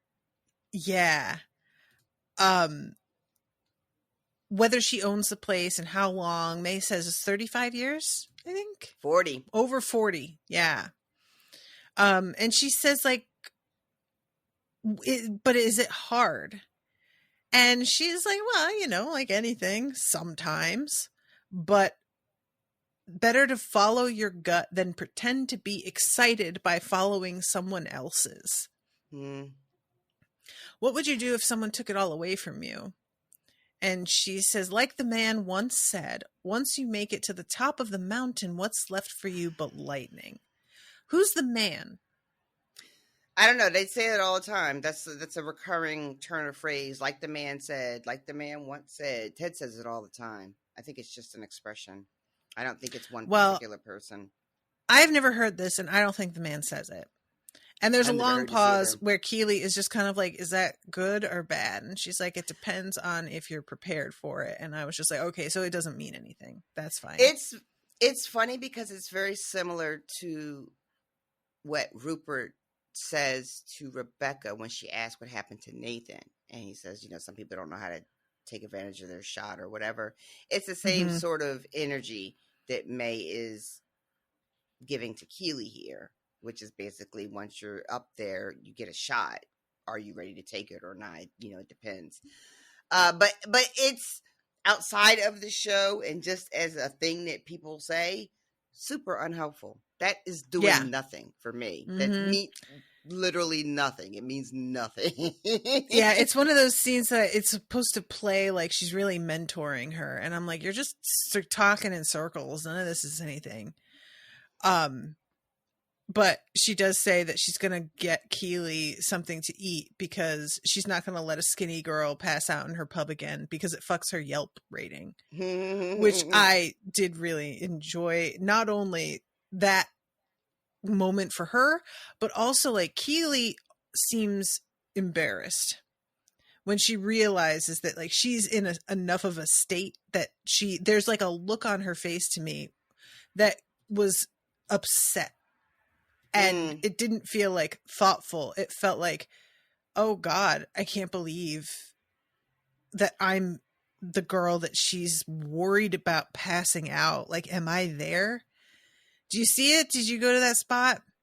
I'm looking at it now. I think that I agree that there is a moment where I wouldn't have said it was sad, but I agree. There's definitely feels like there's a moment where Keely it feels like she's saying, God, am I that girl again? Like, I used to be that girl. I was like the skinny girl that would be drunk, passed out at your bar, but like, that's not who I am anymore. And you're seeing me like that. Fuck. Yeah. You know? Yeah.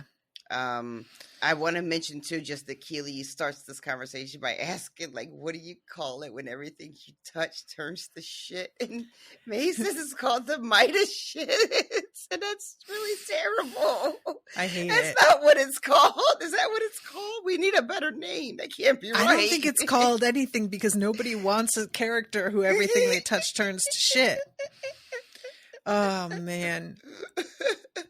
We cut from there to Roy walking in that shirt and the dude with the laugh in the hall spotting Laughing him. Liam.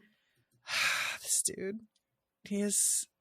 Roy gives him a look and he shuts right the fuck up. That He laugh. gets so cowed. It's like when I yell at Sam, my dog, everybody, not Sam on the show. But there's just this like, oh, I really messed up this time kind of expression. Like he really just curls up. And considering how tall he is and how small it seems to me Roy is, must really be carrying some energy. Yeah. And like, as he's walking through, people are literally gaping, like jaws are on the floor because this man is wearing this tie-dyed shirt. And it is like, I don't know if I have ever worn a thing that was like so shocking that this is how people reacted. I don't know, especially, and if I have, it would have been something that was wildly dramatic. All he is doing is wearing a shirt that's very different than his normal wardrobe, and people, you know, they are behaving. His brand is very, very strong. It must be because that's what it is. It's like when fucking IHOP tried to pretend they were IHOB. Oh my God. Remember I that? forgot all about that until I had completely forgotten about it until this second. My God, what the fuck was that? That all was like a stunt too, like a publicity stunt to get us all talking. Correct. And it worked. Well, you're talking about it. Absolutely talked. I'm still talking about it. It's been literal years. Beard is reading a book called Finding the Mother Tree, and I don't know what that is, and I meant to look it up because I feel like it's not a soccer book. I feel like it's going to turn out to be a book about, like, you know, taking some sort of drug and wandering in the desert. Yeah, it might be about mushrooms or something. Yeah. So we get to see the game where Danny kicks the ball into Van Damme's face and everybody is like, yikes. And the guys who are doing the announcing are Midwestern. So their voice, they're so like friendly on this. Oh no, right in the nose. So, I think they're Canadian. Is it? It's like got that they're sort playing of like. They're playing in Montreal, and that's why they're so friendly. Like because they're Canadian. So you know the joke there. That's a lot of blood for gosh sakes. I apologize for the language there, folks. I was just like, oh my God. I thought they were doing a sort of like riff on Ted, but it makes sense, of course, because Van Damme's Canadian. So that's what's happening there. Okay. All right. So we've talked about some of these things already, and I think in the second half it's going to go a little bit faster. But first, let's talk about Rebecca prepping for this meeting. She looks in the mirror and she sees a little girl and has a real moment of like, oh my God, I can't believe I'm still doing this, is the kind of vibe. And she does her like, like hyping herself up, and it works. And she manages to like see herself and be like, yeah, there we go. And I really like this moment of just, even when you're super successful, putting your feet into a new pool is like so intimidating that you're still going to doubt whether you can do this, even with all the proof in the world, you know? And especially as a woman, imposter syndrome is extremely real. Yeah. And I appreciated that she had that moment of like, I've got to get my head back in like the right place here.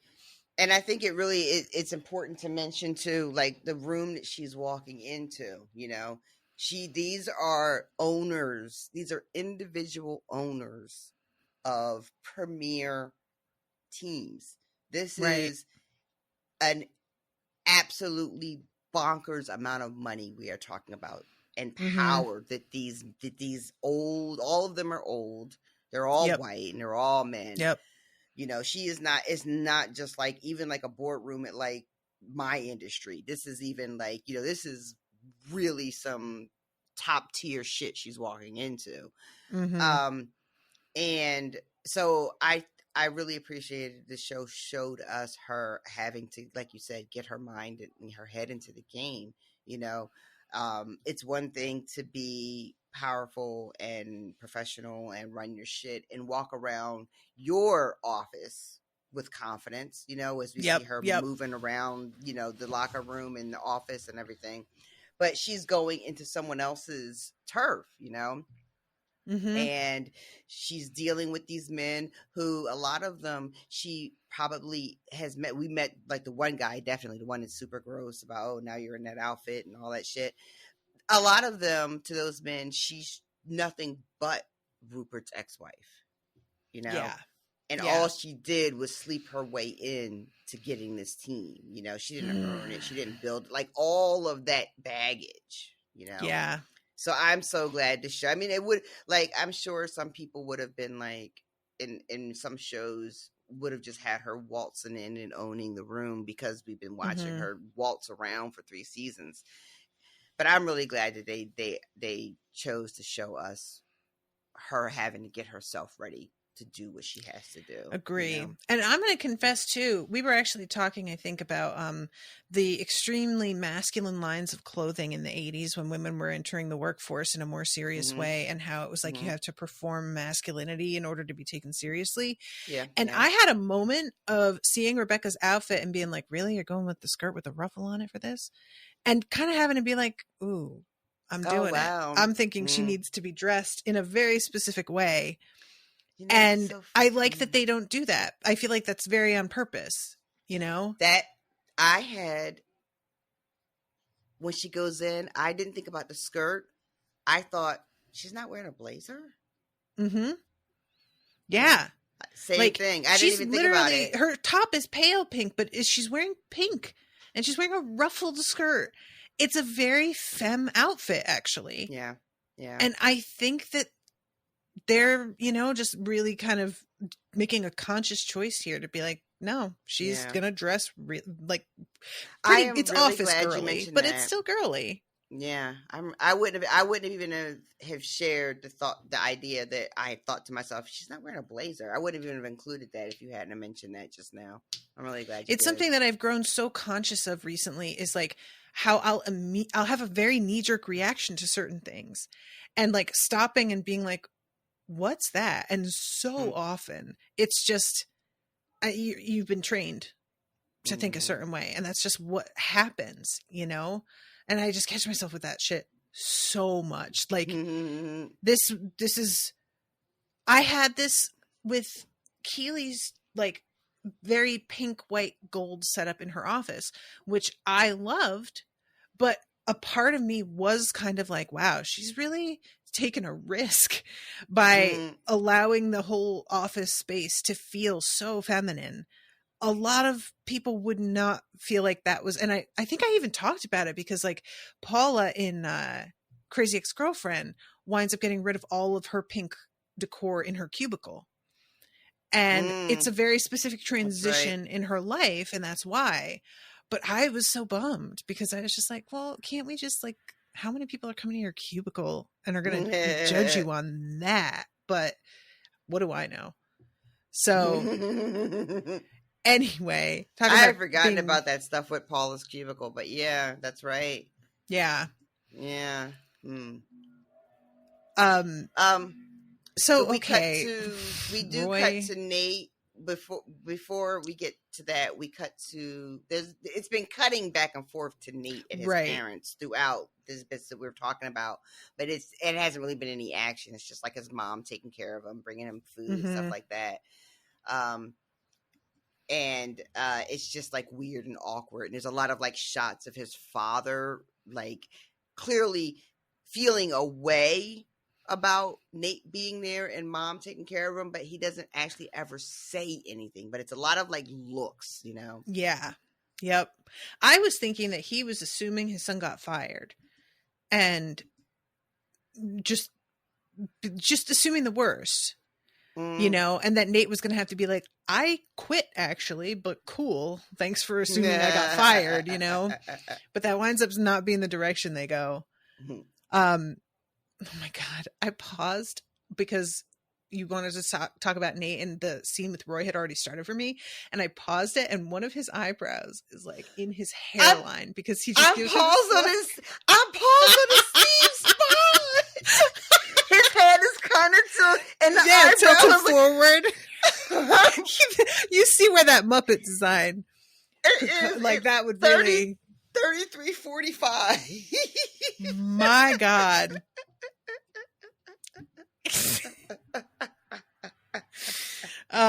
Yeah, but he says Phoebe made it for me because she asked if he's gonna go protest the Vietnam War. And she says, you look different. You seem less stuck than you did the last time I saw you. And he says, stuck? Weren't you flirting with me? And she says, I work with kids. I don't mind cleaning up a mess.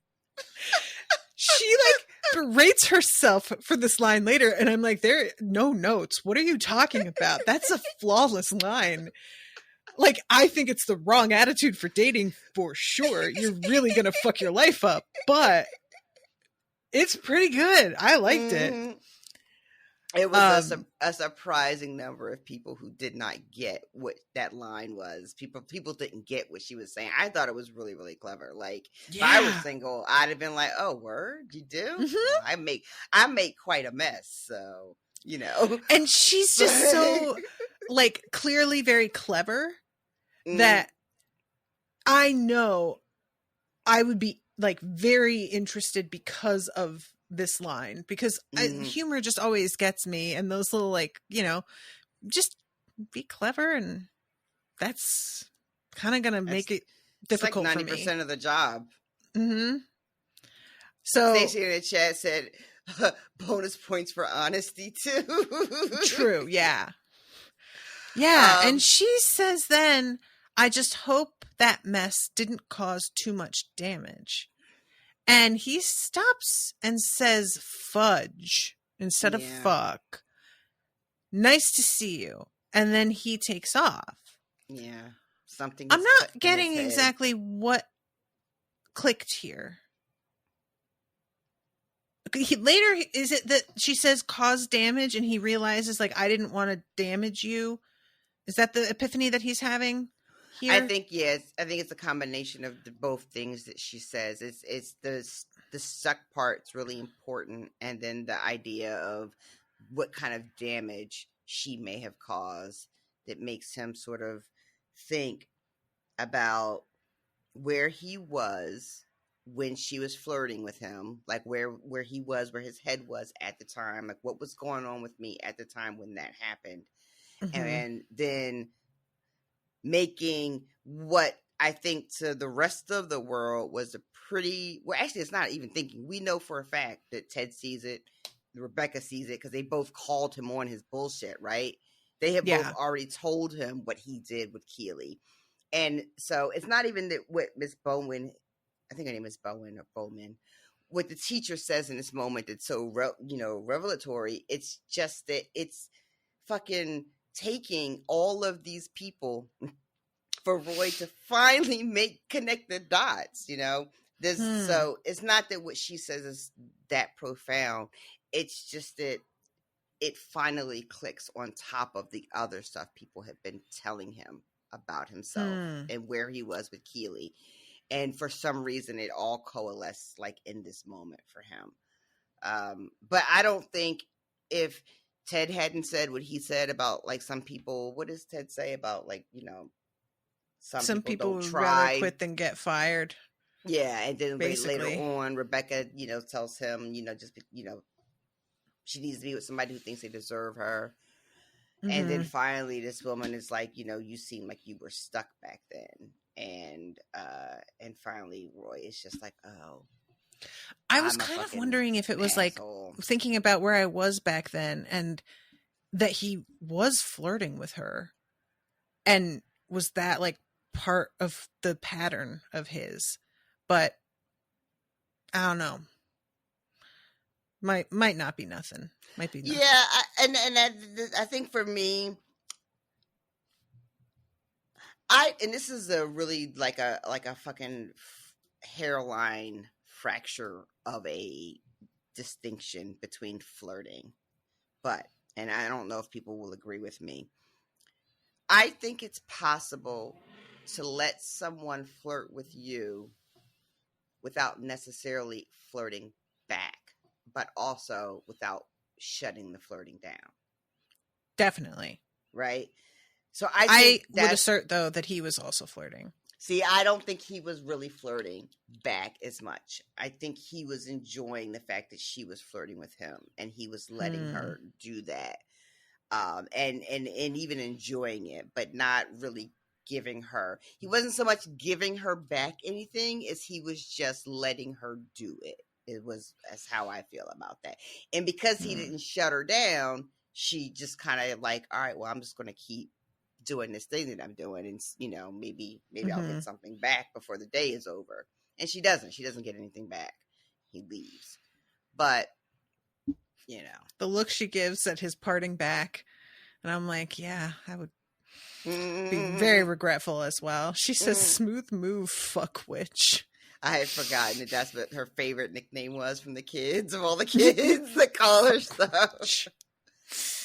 So we've got Keely giving Barbara the snow globe, which is wonderful. Barbara says, thank you, but it doesn't count unless I buy it. And Keely's like, okay, do you have any cash? And I'm thinking she's just going to let Barbara give her whatever amount. Barbara gives her like 20 quid, and Keely's like, no, that was 60 quid, to which I'm like, it was what? Okay, yeah. Keely is out of work right now, so yeah, I'm gonna need that. If you're gonna give me money, you're gonna give me, is 60 quid a lot? That's a lot, right? It's like, I don't know what a quid is. That's like $70. Well, Barbara does say she overpaid. She does. That's a understatement. But I can't believe that thing was what? How? I don't. You know what? Merch is insane. You know what? I say that, and there's like, the merch out there, it's bonkers. So sure. Yeah, I mean, it'd be like $45 easy at the airport. And then, she's in some really fancy, like Richmond is all touristy. We should ask Jamie how much the snow globe was if she bought one when she was there. Ooh, I wonder. Yeah. But yeah, she says this, and then she wants a receipt. She wants, and Keely says, can I email it? She just goes with it. And Barbara's like, yeah, the sooner the better. And I'm just like, girl, I love that the thing that Keely got, like when Barbara says it doesn't count, right? Mm-hmm. Keely doesn't argue with her. No. That it's not important who buys it. The important thing is that you have it. She doesn't she just says, okay. Yeah. And she like and also she tells Barbara, I'm sorry we're not going to be able to work together longer. I really enjoyed working with you, and that you were a lot of fun. Yeah. And Barbara's genuinely like, what? Right? I love that Keely sees Barbara, and for good or for bad, but that she sees her in a way that it's apparent people generally don't take time to see and appreciate Barbara. And I think the fact that Jack and whoever else, these people at the venture capitalist firm or whatever, just left Barbara to do the shitty work of telling Keely that everything was a wrap, right? And not even giving Barbara the respect of letting her know she was going to be the one that has to do this. It's just very, very clear that she's not seen in a real way as a person that matters for this company that she's been working for, that she's been traipsing all around the globe for, to do their, I don't want to call it dirty work, but, to do I was going to say their evil bidding, so I think yours is more reasonable. And I love that it is clear that this is meaning something to Barbara, but we don't get a scene of Barbara, oh my God, I'm so glad that you finally see me, and I've never been appreciated before. We don't get any of that. Barbara's like, all right, email me that receipt. And takes her box and leaves. Right? And Keely goes with it to such a degree that she tells her how much it actually was, which that was what kind of made me go, oh, Keely, that's nice. Because she's like, taking this seriously. Oh, you want to buy it. I will charge how much you would have had to pay. And I know that you care about that. Whereas I probably would have just been like, $20 is fine. It's definitely more than that, but I do not care. And I wouldn't like... It's respect. Like, not that, like, it would have been disrespectful to just like, oh, only give me $20. But it shows that Keely really does respect. Barbara says, this is how I do it. This is what's meaningful for me. In order to make this thing be meaningful to me, this is how I do it. And Keely respects that without like needing a whole song and dance. You got to explain to me A to Z why you need it to be this way for me to respect it. Keely's just like, oh, that's how you do it? Okay. Yeah. Which is like, I think a lot of us would just dig our heels in here, but what does it harm to just be like, all right, give me the money for it then? She's going with it on something that doesn't, no harm whatsoever, that this is the way Barbara wants to do it. So what does it cost you? In fact, you made money, so it's fine. Yeah. Stacey in the chat is mentioning that she bought it in a souvenir shop for tourists. Still 60 quid is so insane. Okay, so we go then to Rebecca seeing all of these white-haired white men giggling together like they just found a porn magazine in the woods. And she's looking through the door. You know what I'm talking about. 100%. And she started psyching herself up to go in there, and Rupert comes in behind her, which I was very annoyed that he saw her in her moment of hesitation. I wanted literally anybody else behind her but him. This is when Miss Bread says your fecalist email your results. 2 big thumbs up, as expected. Like, she says as expected, like, who could ever doubt a man like you would have anything but perfect feces? Like, there's a real kiss-ass tone to his fecal results, which is like, that's hard to pull off. I was really stuck on your fecalist. I really was. And I can't remember for sure, but I feel like that was a joke about Zava earlier in the season. May have been. But I don't know. But I feel like when they couldn't find him and they were naming all the people and places that they called for him, I feel like fecalist was one of the like bonkers things. And I thought that it was like such a joke that of course a guy like Zava would have a fecalist. So then when it happens here with Rupert, I'm just like, oh, maybe I all like the rich it. people have Just them. Yeah, the idea that like all rich people get access to it, like, 50th tier echelon specialist type. And that like fecalist is really, you've made it. Once you have a fecalist, that's like nobody is going to talk to you ever again. I love it. Anyway, Rebecca is cracking up too. I love this for her. Like, it's really taking him down a notch. She needs psyching up, and he's out here getting talked to about his fecalist right in front of her. What a boost. I wanted the really creepy old guy to be the same guy that she texts in season, whatever that was, season 2, where she needs Sam to get out of the deal. Right. But I have no idea if that's the same guy. I could not remember that character's name, and but I want that to be the same person. I approve of this. I like it. Mm-hmm. We'll go with that. Yeah. Oh my God. I've missed having you around, and when you walked in that outfit, I remembered why. I love how she just has to like take it, because you do. In this moment, you go to just you got to smile and just be like, yeah, I guess that's just a thing that you're gonna say, and yeah. So Akufu says, I'm very glad that you are here. It's nice to not be the only minority in the room. Gives her a little nudge on that one. And he really does the gentleman and lady. And then later he says men and one woman. Like very specific. And I was just like, dude, oh my God. So he has all of this Nigerian food that he's brought in, but also the Chicago style hot dogs. I'm going to ask you, what is a Chicago style hot dog, please? I don't know. It's a hot dog with a bunch of shit on top of it, best I can tell.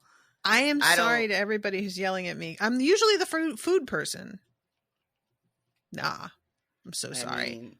I've been to Chicago. I'm not a fan of anything on a hot dog except mustard. I don't put anything up. People who like do chili dogs, and it's probably chili on it or some shit. It's probably why I don't know what it is. I never did a chili dog either. Okay, you ready? Sauerkraut, none of that. Ugh, you're gonna gross me out. An all beef frankfurter on a poppy seed bun. The hot dog is topped with yellow mustard, chopped white onions, bright green sweet pickle relish, a dill pickle spear, tomato slices or wedges, pickled sport peppers, and a dash of celery salt. Absolutely not. I had no idea the extent of the vegetables involved. I assumed this was just going to be like bottom barrel junk food, but this has got it's like mostly vegetables. What? The complete assembly of a Chicago hot dog is said to be, quote, dragged through the garden, unquote, due to the many toppings. The method for cooking varies. Most often they are steamed or water simmered. Less often grilled over charcoal, in which case they are referred to as char dogs. The canonical recipe does not include ketchup, and there is a widely shared strong opinion among many Chicagoans and aficionados that ketchup is unacceptable. A number of Chicago hot dog vendors do not offer ketchup as a condiment. Ketchup is unacceptable on a hot dog. I put ketchup on my hot dogs. Okay. Here I stand. Look, I am a massive fundamentalist on a lot of food stuff. It took me a long time to come around on mustard in general. I put mustard and ketchup, both, on my hot dogs. I don't even know what to say right now. I thought I'd never in a million years would have expected that. I know. You are. I don't expect it of myself either. I tell you what, you keep us on our toes. That's how I take my hot dogs is right in there for me with like my undying love for Kraft Mac. Sometimes you like trash. Sometimes you do. Sometimes you just like it. That's what the whole postcard this month is all about, us being raccoons with our trash. There's a commercial right now running with Michael Rappaport, and he is selling a condiment I don't know exactly what it is and why he's selling it and why it's his. It's also called Mike's, but I don't know if the joke is that Michael Rappaport's doing anything. What? Right. So I don't know if the joke is that they got an actor named Mike because the product is called Mike's, or if it's legit his product. I have no idea. But whatever it is he's selling, part of what he tells you in the commercial is that you can't put ketchup on a hot dog. And every time the commercial comes on, I get mad because I don't really like him that much anymore. I get mad at how much I agree with him in that commercial. It just makes me, it pisses me off. I'm like, God damn it, Michael Rappaport. There's an Onion headline that's like, tragic, person you hate makes really good point. That is such a real fucking thing, dude. Isn't that the worst? Isn't that the most frustrating thing? Oh, I hate it when somebody I can't stand is right about something. Oh, it just ruins my whole day.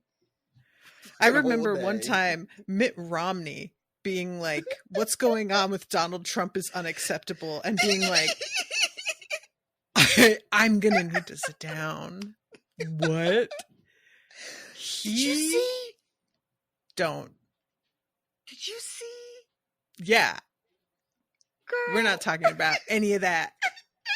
Nah, we're 2 hours and 12 minutes in. We can't.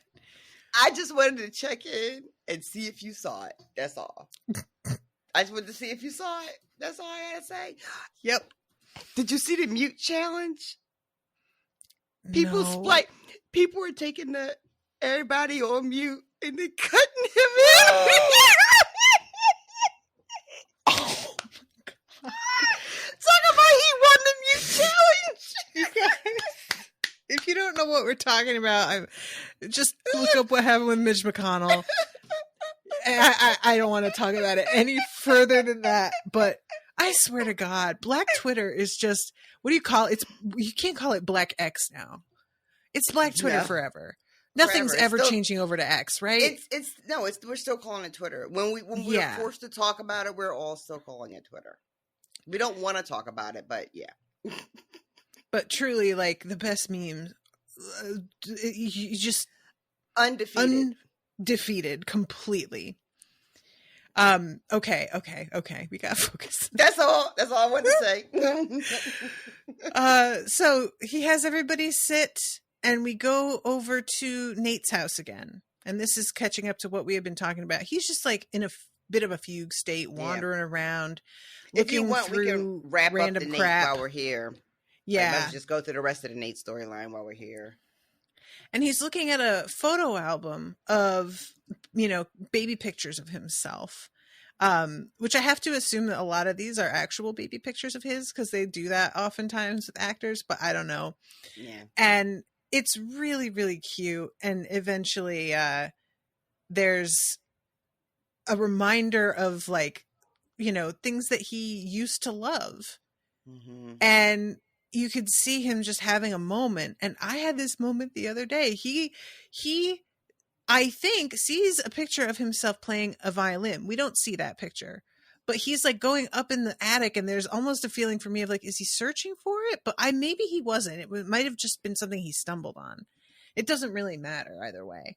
And he goes and starts playing it and can remember how, which is remarkable. It just goes to show how much more serious he was about it than I was when I played violin. That is really him playing. I assumed it was, yeah. I don't know why, but I was just like, I have no doubt that this dude totally knows how to play this thing. Like, he just strikes me as somebody that you could come up with a million things and be like, oh, he also learned how to do this. And I'd be like, yes, I believe you. And he's playing, and it's really beautiful. And then his father interrupts him. It's so funny. He scares the shit out of him, and he curses. Then he like apologizes. But and we finally get sort of. I mean, we have known throughout the series that there were some real serious issues between Nate and his father, and this is not by any means, in my opinion, enough of anything. Right? Agree. This is one quick conversation. And they need to have a lot more of these conversations.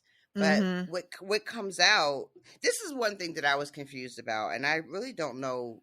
I can't really make heads or tails of it. His father says, I didn't know how to raise a genius.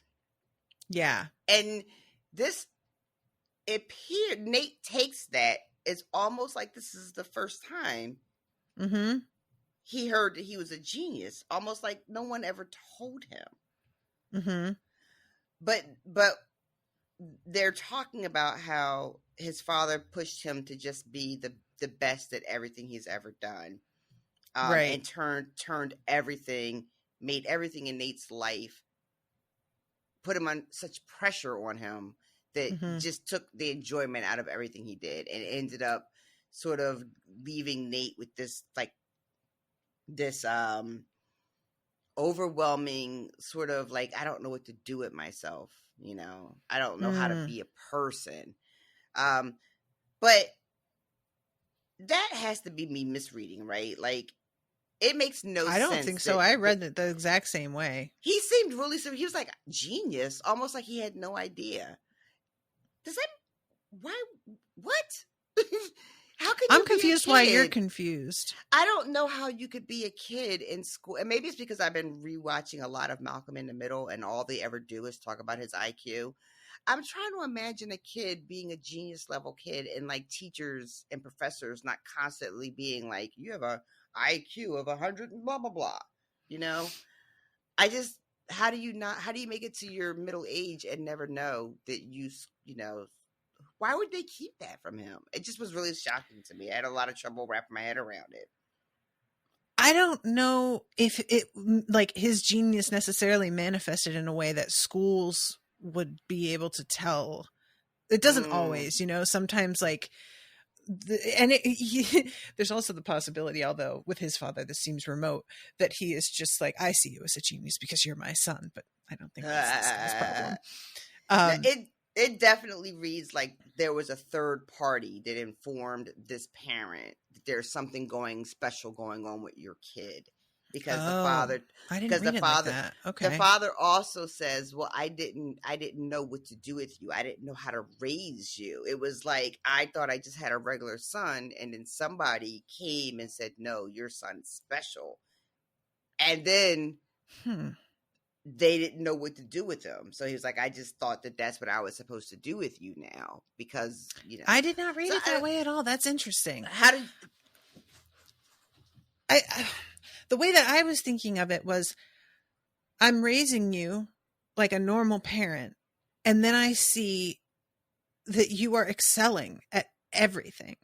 And now I'm like, oh my God, he has all this potential. I can't fuck this up. You know, right. Like that kind of what he says, because when he comes in and Nate's like, you said I thought you hated when I played. And he says, why did you think that? And Nate says, because you told me that. Yeah. But then he follows with, you said that you couldn't stand how I was wasting all of my potential, which is not the same thing as saying, I hate hearing you play. It's what he heard. But what his father meant was, if you would only apply yourself, you are so unbelievable that you could do anything. And this is just one example, and you're not doing it. But Nate interpreted, you're not working hard enough as like, you are not good at this. Yeah. Yeah. I like that sort of interpretation. That makes more sense than than how I took it. Cause like I said, it didn't make, like I'm saying, the way I took it, like, but it makes no sense. That can't be right. I like your interpretation of that scene. And I think it's really important too, to mention that what Nate hears is not what Nate's father actually said. Right. Granted, I mean, the father probably didn't say it very nicely, and he probably said it with like a lot of like, you know, a tone, probably very judgmental tone. And, you know, you sound like you're playing like shit, like you sound like shit, but not because you're awful, because you're not trying as hard. because you could be so much better than that. But then all the kid hears is, you sound like shit. You know? Especially if you feel like you are practicing a ton, if you feel like you are working hard enough. And really, them telling you you need to try harder is much more about them being afraid they are letting you waste something.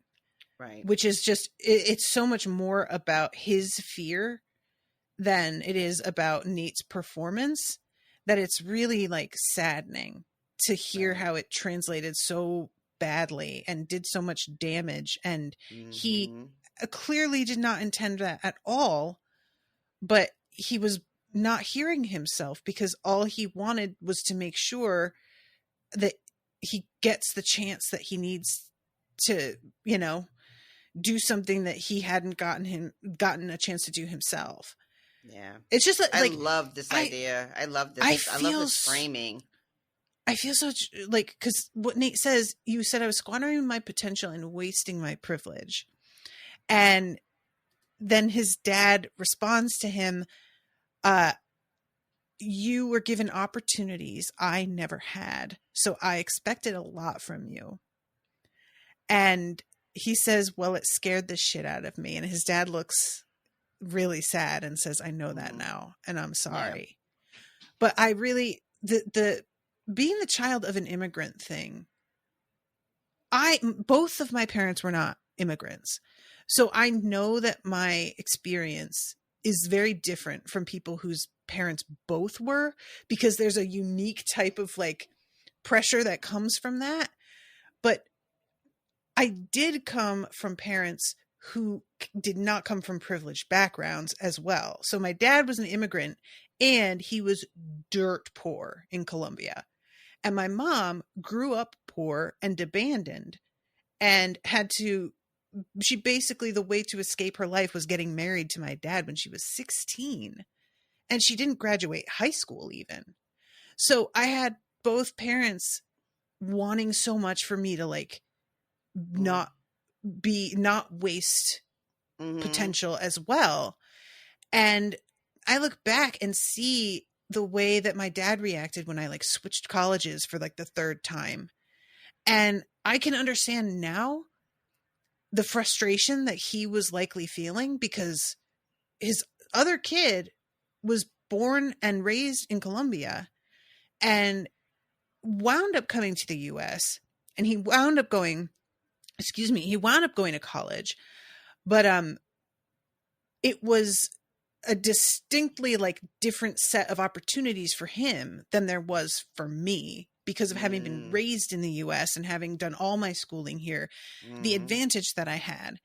And I really had a hard time, because my dad, like any downtime, he would be on my ass about stuff. And it's part of why I have this like complex about working now, and why when Brendan once insinuated that I just didn't really want to work, it fucked me up, because that was like the exact shit my dad had tried to say to me once.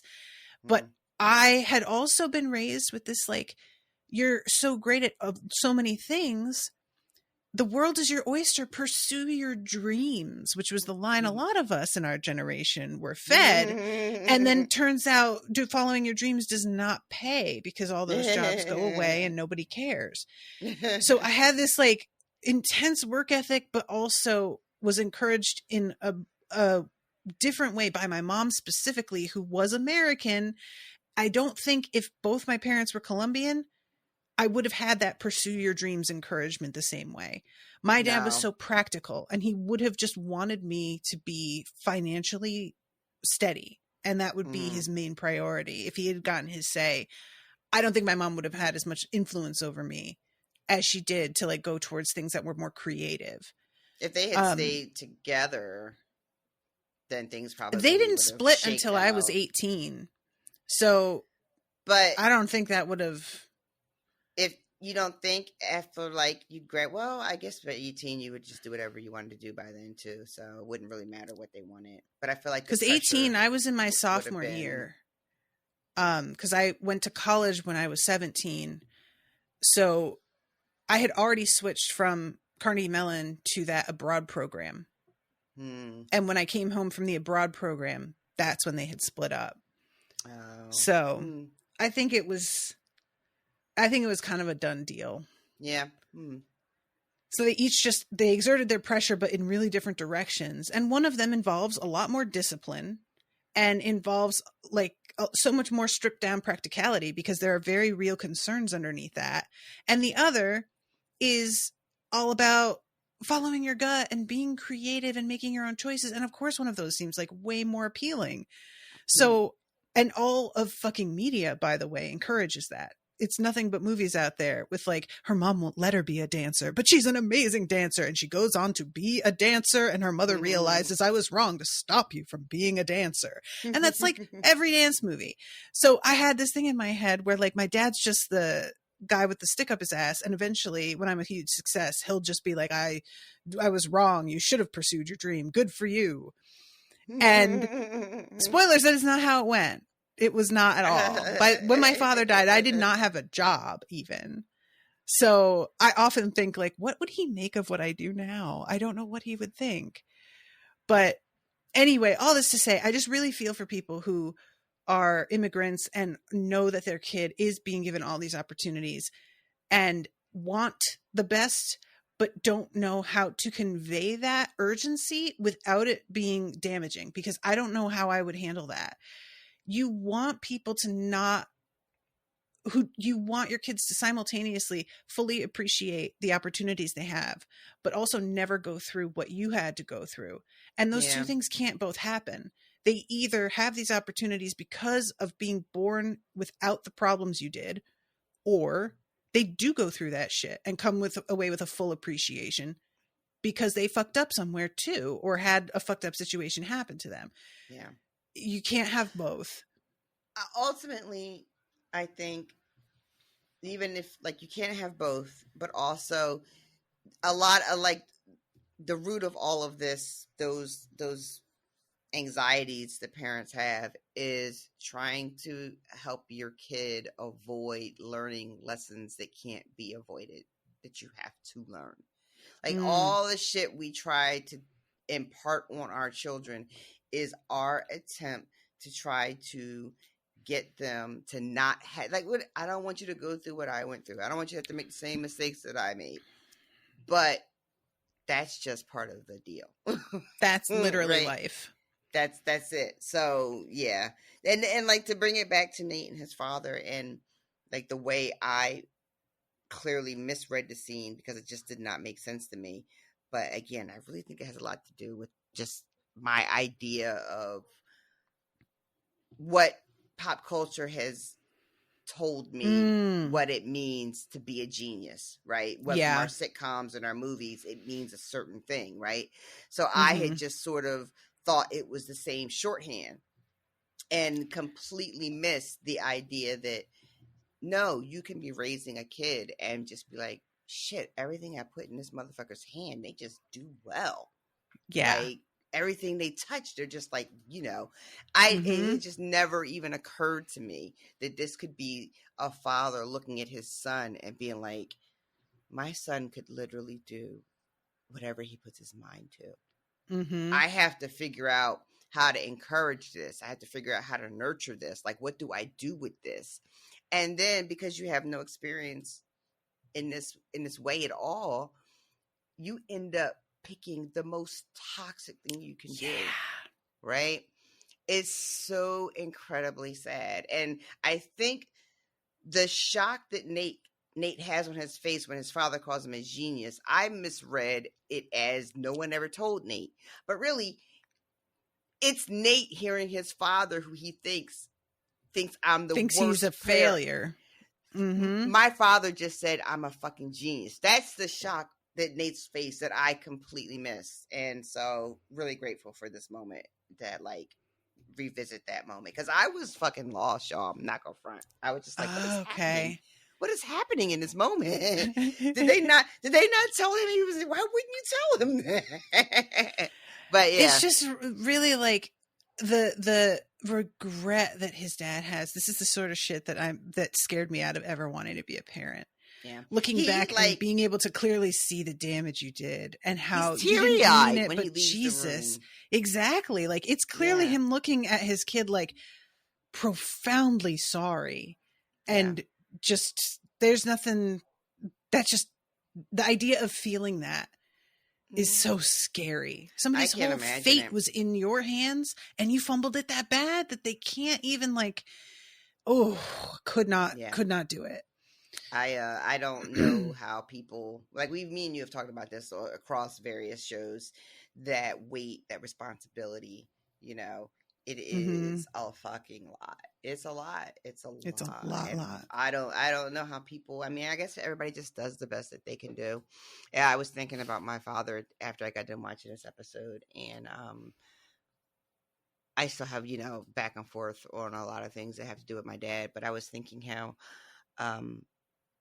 I tend to categorize my father in very specific ways. So I will say things like, my father was not a good husband. My father was not a good father.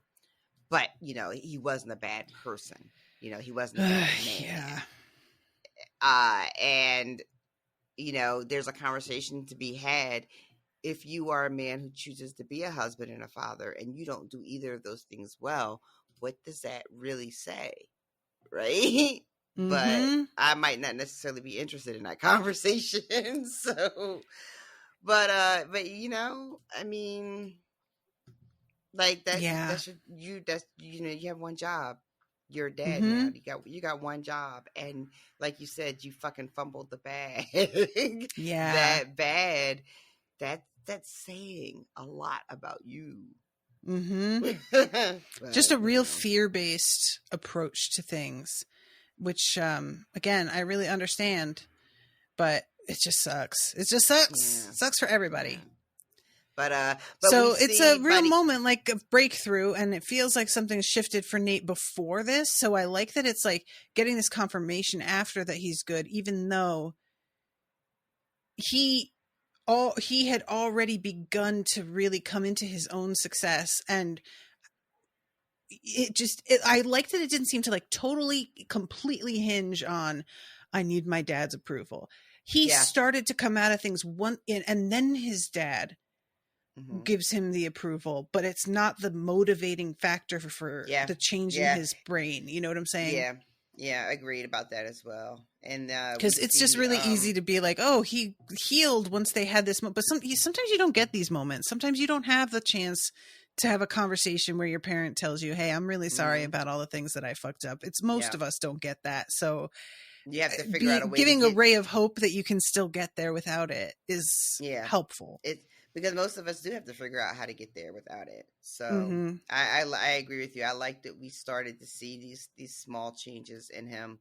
And the episode ends, we see a little bit of like I don't know if montage is the right word, but there's like a scene of him and his mom and his father playing cards together. And it seems to be very like, you know, nice. They seem to be enjoying each other's company. And then I think the last bit we see of Nate in this episode is his encounter with Will, which isn't even real, like them together sharing a scene, but it's Will coming into the locker room and seeing the kids all done. His work has been done for him. And it turns out there's a card and it just says, I'm sorry. It's Nate apologizing to Will. And there's a sprig of lavender taped to oh my God, I didn't catch that. Nice. I love it. Yeah. Oh, that's good. Yeah, right. So God, I forgot how bad he flipped out over that. He was really losing his mind. Jesus. Yeah, so that's pretty basically Nate for the rest of the episode. So really quickly, while we're talking about Nate, we have 2 episodes left. What do you think? Where do you think Nate? How do you think this whole Nate story resolves for the series? I am going to say what I said before, and that is that Ted decides he's going to go back to the U.S. and Nate takes his spot as the coach for Richmond. Okay. That's what I'm sticking with. And you said that even before we knew that Nate was no longer going to be employed at West Ham. So this is actually seems like it's going in the direction. This even opens it up for your prediction even more. Yeah. Okay. All right, so I guess I would like for the record to state that I hope Beard stays, though. That like after everything, That he winds up like managing to forgive Nate enough that he's like, you know what? I'm gonna stay here too. And that this is officially him and Ted parting ways and the new chapter opening for them both doing a weird different thing. What does Beard forgiving Nate? What does Nate have to do for Beard to get Beard there? Don't know. Beard is so unpredictable. He's very, I don't even want to. And we are like 2 hours and 30 minutes in. I can't. All right, we have to get on to real shit and not speculate. We'll talk more next time. All right, next. But I do want to get some speculations before we get to the finale. So we'll talk some more. Fair. Be prepared to talk some more about that next episode. Okay. So let's wrap up what's going on with Keely, because she leaves the pub. Go ahead. Did we wrap up the Akufu meeting? No, I was going over to Keely and then I was going to double back because she winds up talking to Rebecca later. So I was going to tie them together in a neat bow. But if you want, because it's right after this, so we could just go ahead. It's fine. The Akufu meeting, he's basically going, how about we just make this incredibly expensive programming only for very privileged people, and everybody will whine and cry about it, and they will all make up memes and silly songs that you have to listen to, but also you will make so much fucking money that who could give any fewer shits than you. Who could give a fuck about those people who can't afford to buy our product? Yep. And Rebecca is sitting there looking through the numbers that he has handed out, and everybody's talking about how they're in. Sounds great. And Rupert sees her just flipping through and asks what she thinks. And it takes a second before she's like, I'm just going to do it. And she says, is this a fucking joke? And you could see Akufu is like, I'm not going to spring across the table and throttle her, but it's taking a definite effort. Excuse me? And she tells a story about how when Rupert was little and broke, he tried to sneak in, he got caught, and eventually came back and bought the whole team. And just how much it meant to him and how significant it was in his life and how significant it is in so many people's lives, this game. And you used to love this game too. Like, what the fuck happened to you? Yeah. And it's all very moving in a way that I didn't think would really work. When Akufu says, so who wants to make some money? I thought it was going to be Rebecca made this big stand and really said what she meant, and they just didn't go for it. Because rich people are bad people. That's just it. And I just don't expect them to do the right thing. She gets a text from Keely right before they like start sitting down, and it just says like, remember that they were all little boys. They all used to be little boys. Yeah, I like that line a lot. That works twice, right? It works two ways for us because she has the actual visual where it's like a table of like little boys in suits, which is very, very cute. But then also the speech she gives is really literally trying to connect to the boys they used to be who loved I like that. Game, yeah. Right? Now, real world, does this speech really move people enough? Not in the real world. But it's a TV show, you know, so it's, you know, it's whatever. I do want to really quickly mention, I know we're like long on time and we have to wrap up because the bitch is tired, but there's the Russian guy that has to leave and is pulling that whole bit. Akufu, you're no, it's a pull, but you're pushing. Obviously, you're pushing, and like he's just like muttering. You just keep saying it, like you have to pull it. You're still pushing. Why are you pushing? It's a pull, and he says to the table because the guy he has to leave, and he's just like, you know, Russia, like right now, it's just not a good look. It's not a good look. Why did you invite him? Why is he here? Why is he at the table? Maybe he just assumed he was invited, because I bet like the formal invitation was for Rebecca only, and everybody else was just like, well, clearly I am also very rich and shall be there. And they assumed, and then everybody was like, oh my God, Russia's here. did you tell him? I didn't tell him. Oh my God, I think you put him in the email. Oh my God, I didn't mean to BCC him.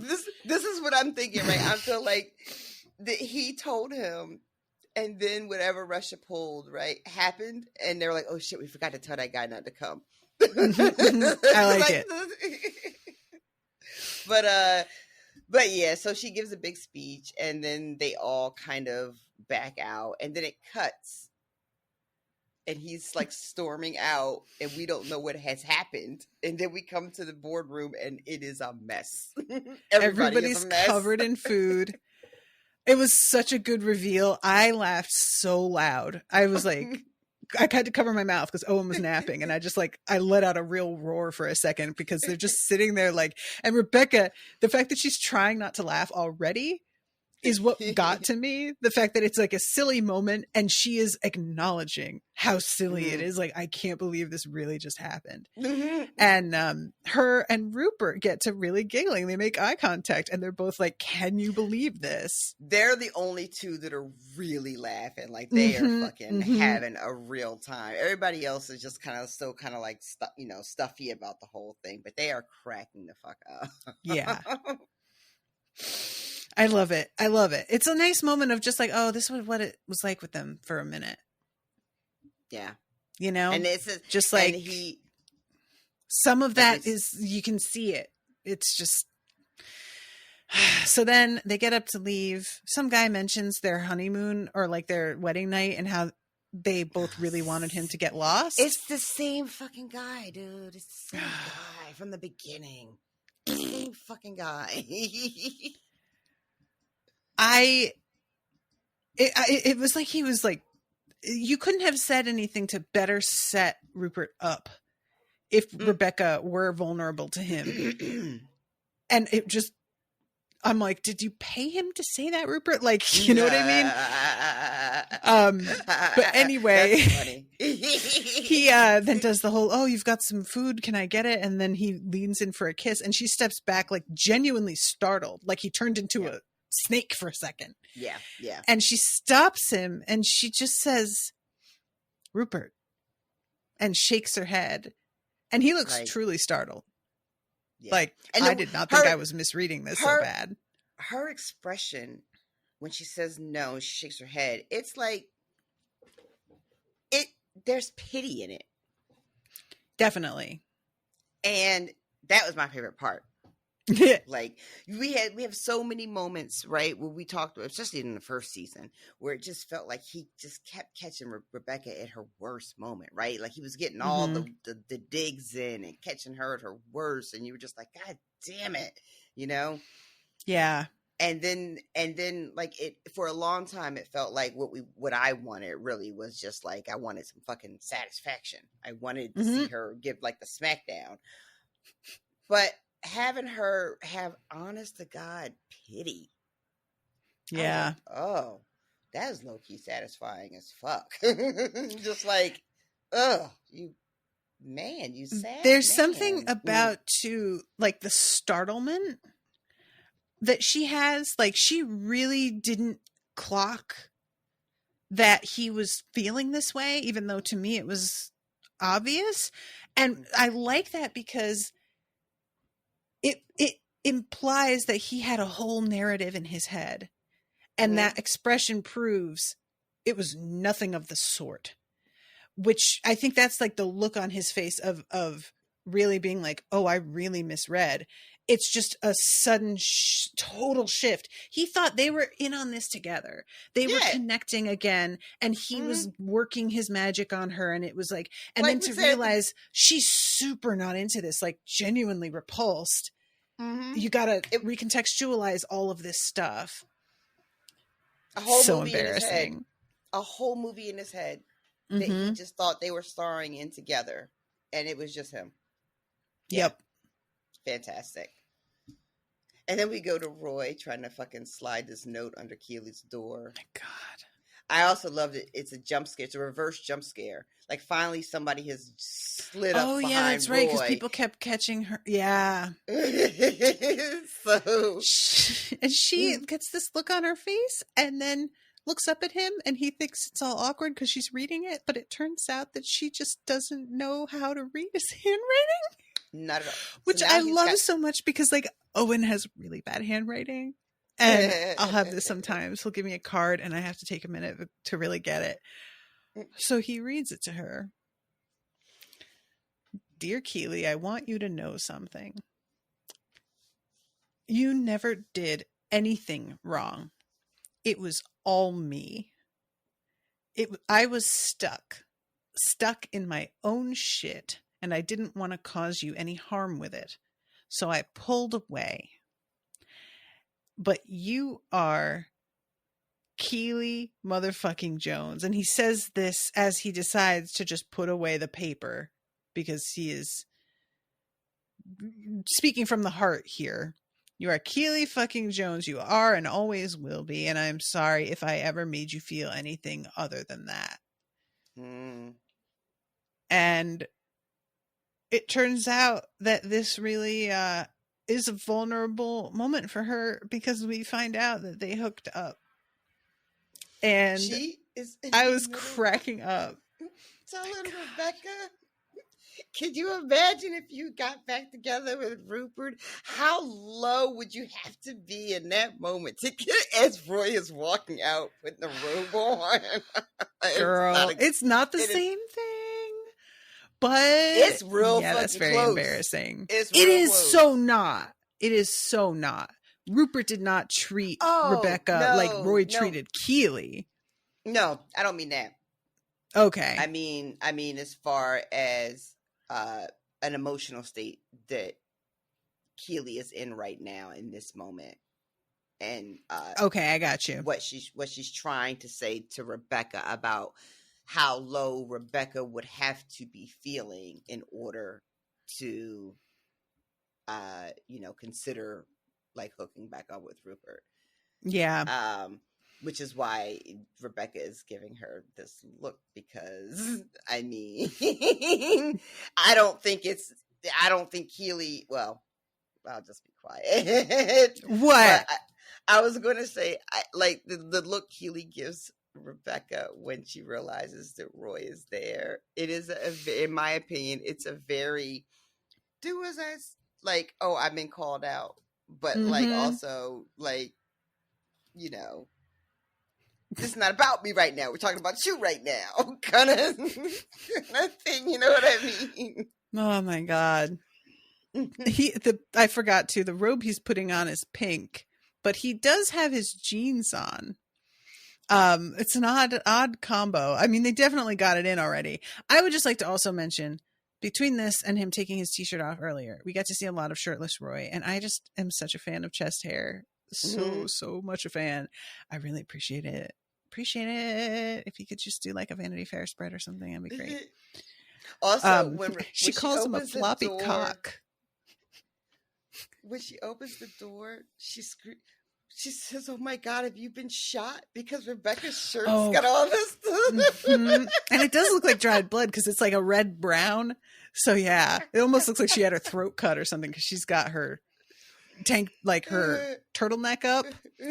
But yeah, the look and then Keely slowly looks over her shoulder to Roy just standing there giving her a little salute.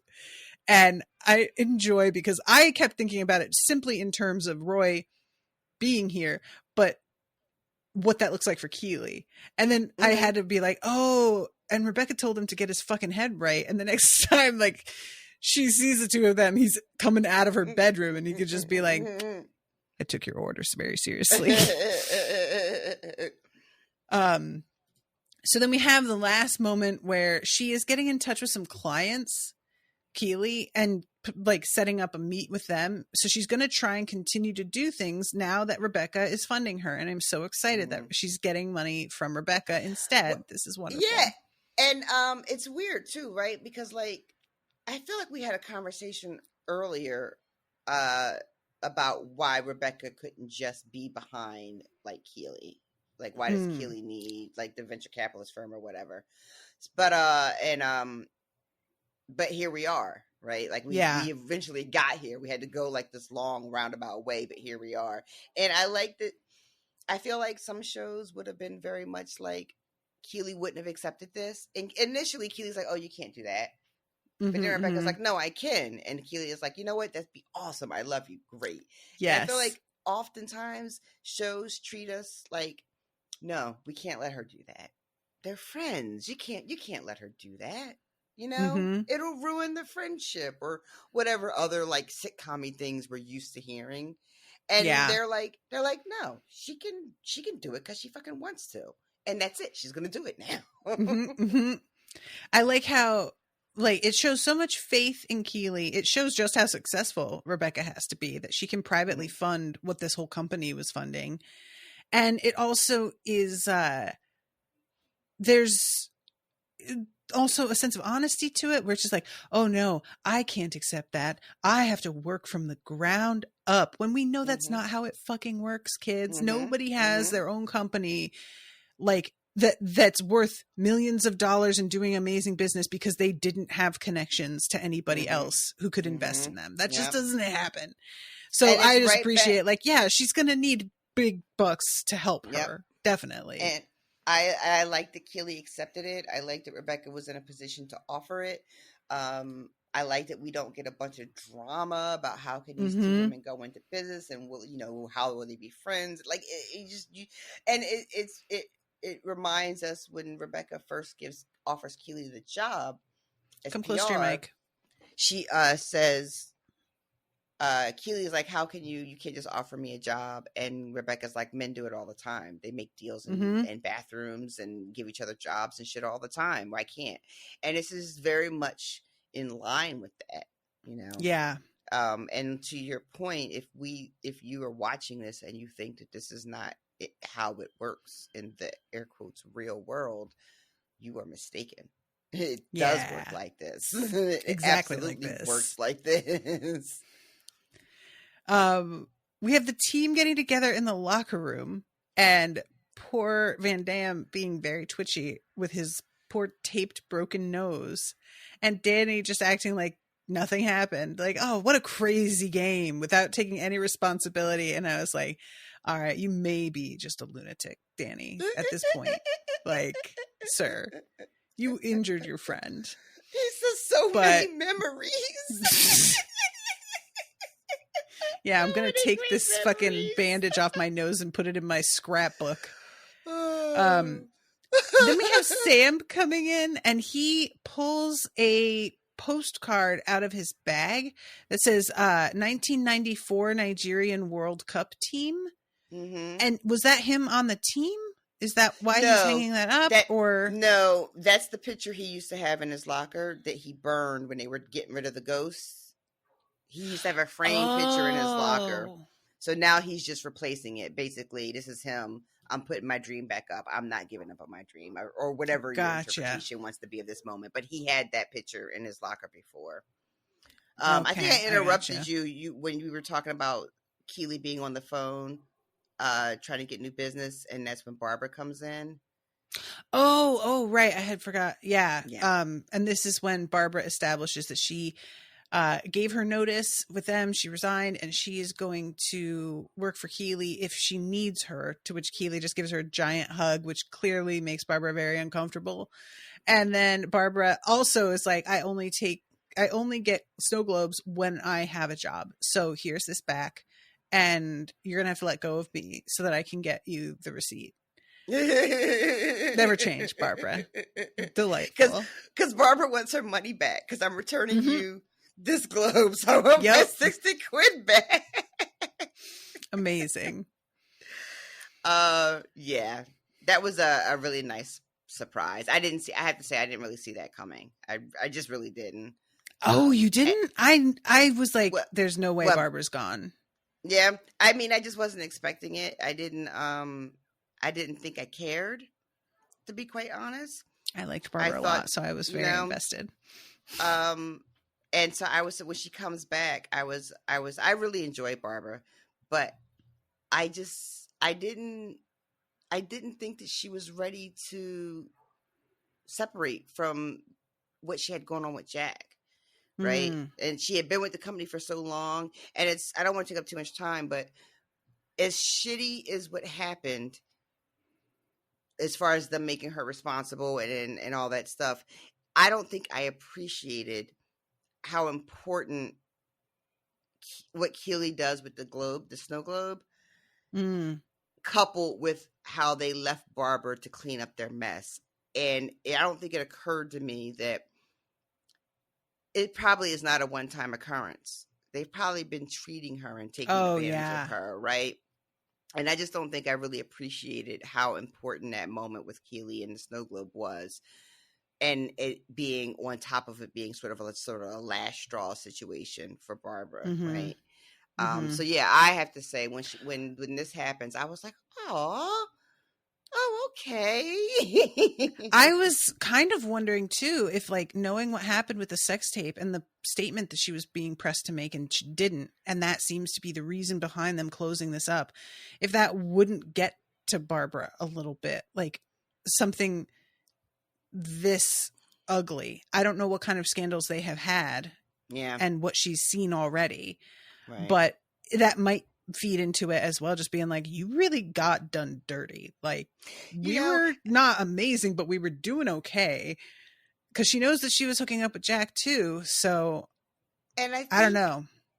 I wonder, and again, I know we're running so fucking long, but we're literally at 3 hours almost. There's so much with the Jack character, and Barbara was such a, like, the Barbara character was much fun as she was. The show did some weird things that we just don't have enough time to get into, but they made Barbara seem really judgmental when the whole sex tape came out, right?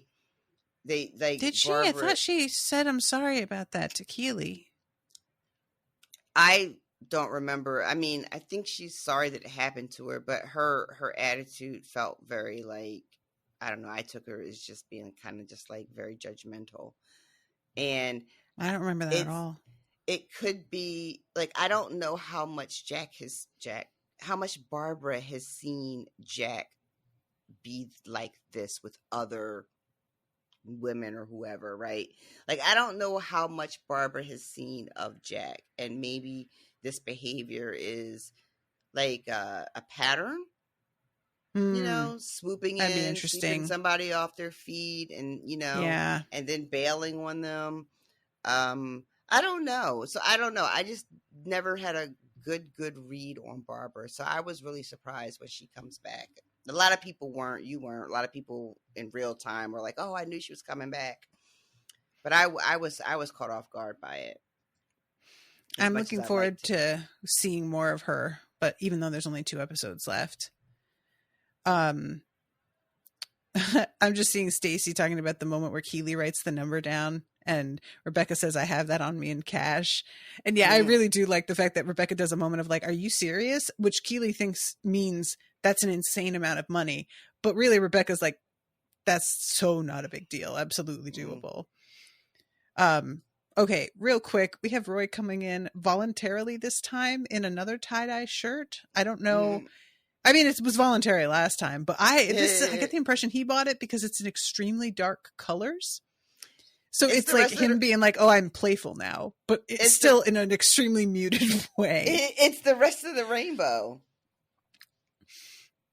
Is it? The other, it's like what is it? Roy G. Biv. Roy G. Biv. Roy G. Biv. So he's got the blue, the indigo and violet. the violet. So what's missing is the green. Yeah. There might have been green in there too. But whatever it is, it's much more his speed for a tie-dye. That's all I'm saying. So that we have a meeting between Rebecca and Ted where she's having tea talking about how she realized that she doesn't need to beat Rupert. She wants to win for the sake of the team and for Richmond, but not because of him. And he says, "I want to win for us too."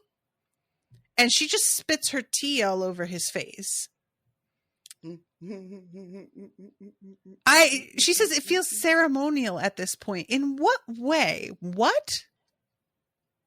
Why at that moment is this ceremonial? every time they talk about winning, one of them spits. Like every time? So, well, not every time, but like the first. All right. So the second season, one of the seasons ends with we're gonna come back and win the whole fucking thing. Mm-hmm. Right. And he drinks what he thinks is still water, but it's seltzer, and he spits all over her.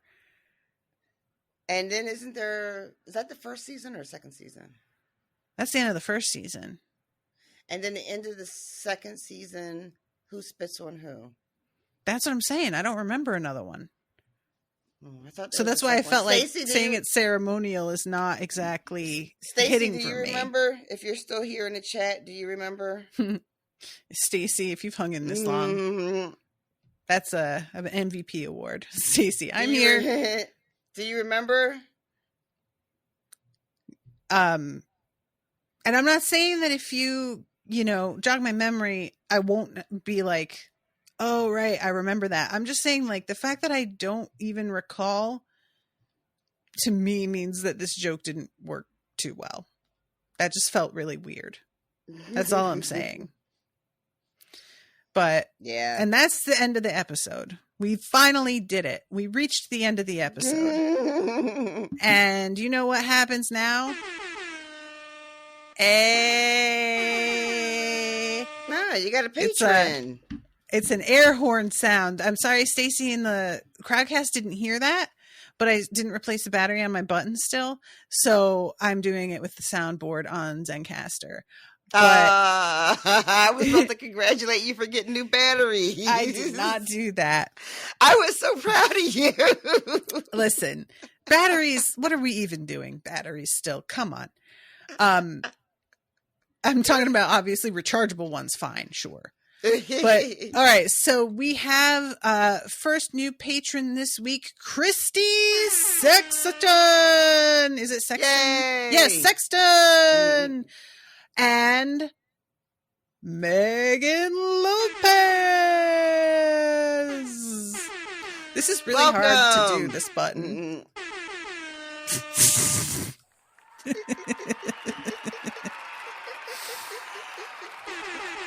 There we go. But yeah, welcome. Thank you so much, guys, for supporting the show. And reminder to folks out there that you can follow the show and not pledge money so that you can at least get like updates on what's going on. I just got in touch with Sid today about starting on the Hunger Games logo. So I'm pretty excited about getting to unveil that soon. And I'm going to be doing a promo, and I talked to you about this a little while ago, like it's been a few months now, but we talked about doing a greatest hits unsober playlist that we released to people who pledged as a perk, like just some of the episodes. Right. So don't sound too enthusiastic. It might make people want to sign up. Sorry. Christ. It's weird to just, I don't know. It's a whole thing. It's fine. Hear that, guys? It's fine. So sign up now at patreon.com/unspoiled. What I'm saying is, Yep. Mm-hmm. It's super special content that, I don't be meaning for just like everybody to hear. That's why it's $5 and up patrons, ma'am, and not a public feed. That's true. Mm-hmm. You would think we hadn't talked about this more than once, you guys. You really would. Mm-hmm. All right. Well, thank you all for listening. We love you very much. And I can't believe y'all listened to this whole damn thing. Until next week, toodaloo, motherfuckers. Bye, guys. No, my hands won't be tied down, and I will not lay them down, 'cause I can finally see the truth. So simple but so clear, accepting an ocean's depths were out of reach for me and you. If you're coming up for air, breathing in, you know I'll be there when you first begin. And when everybody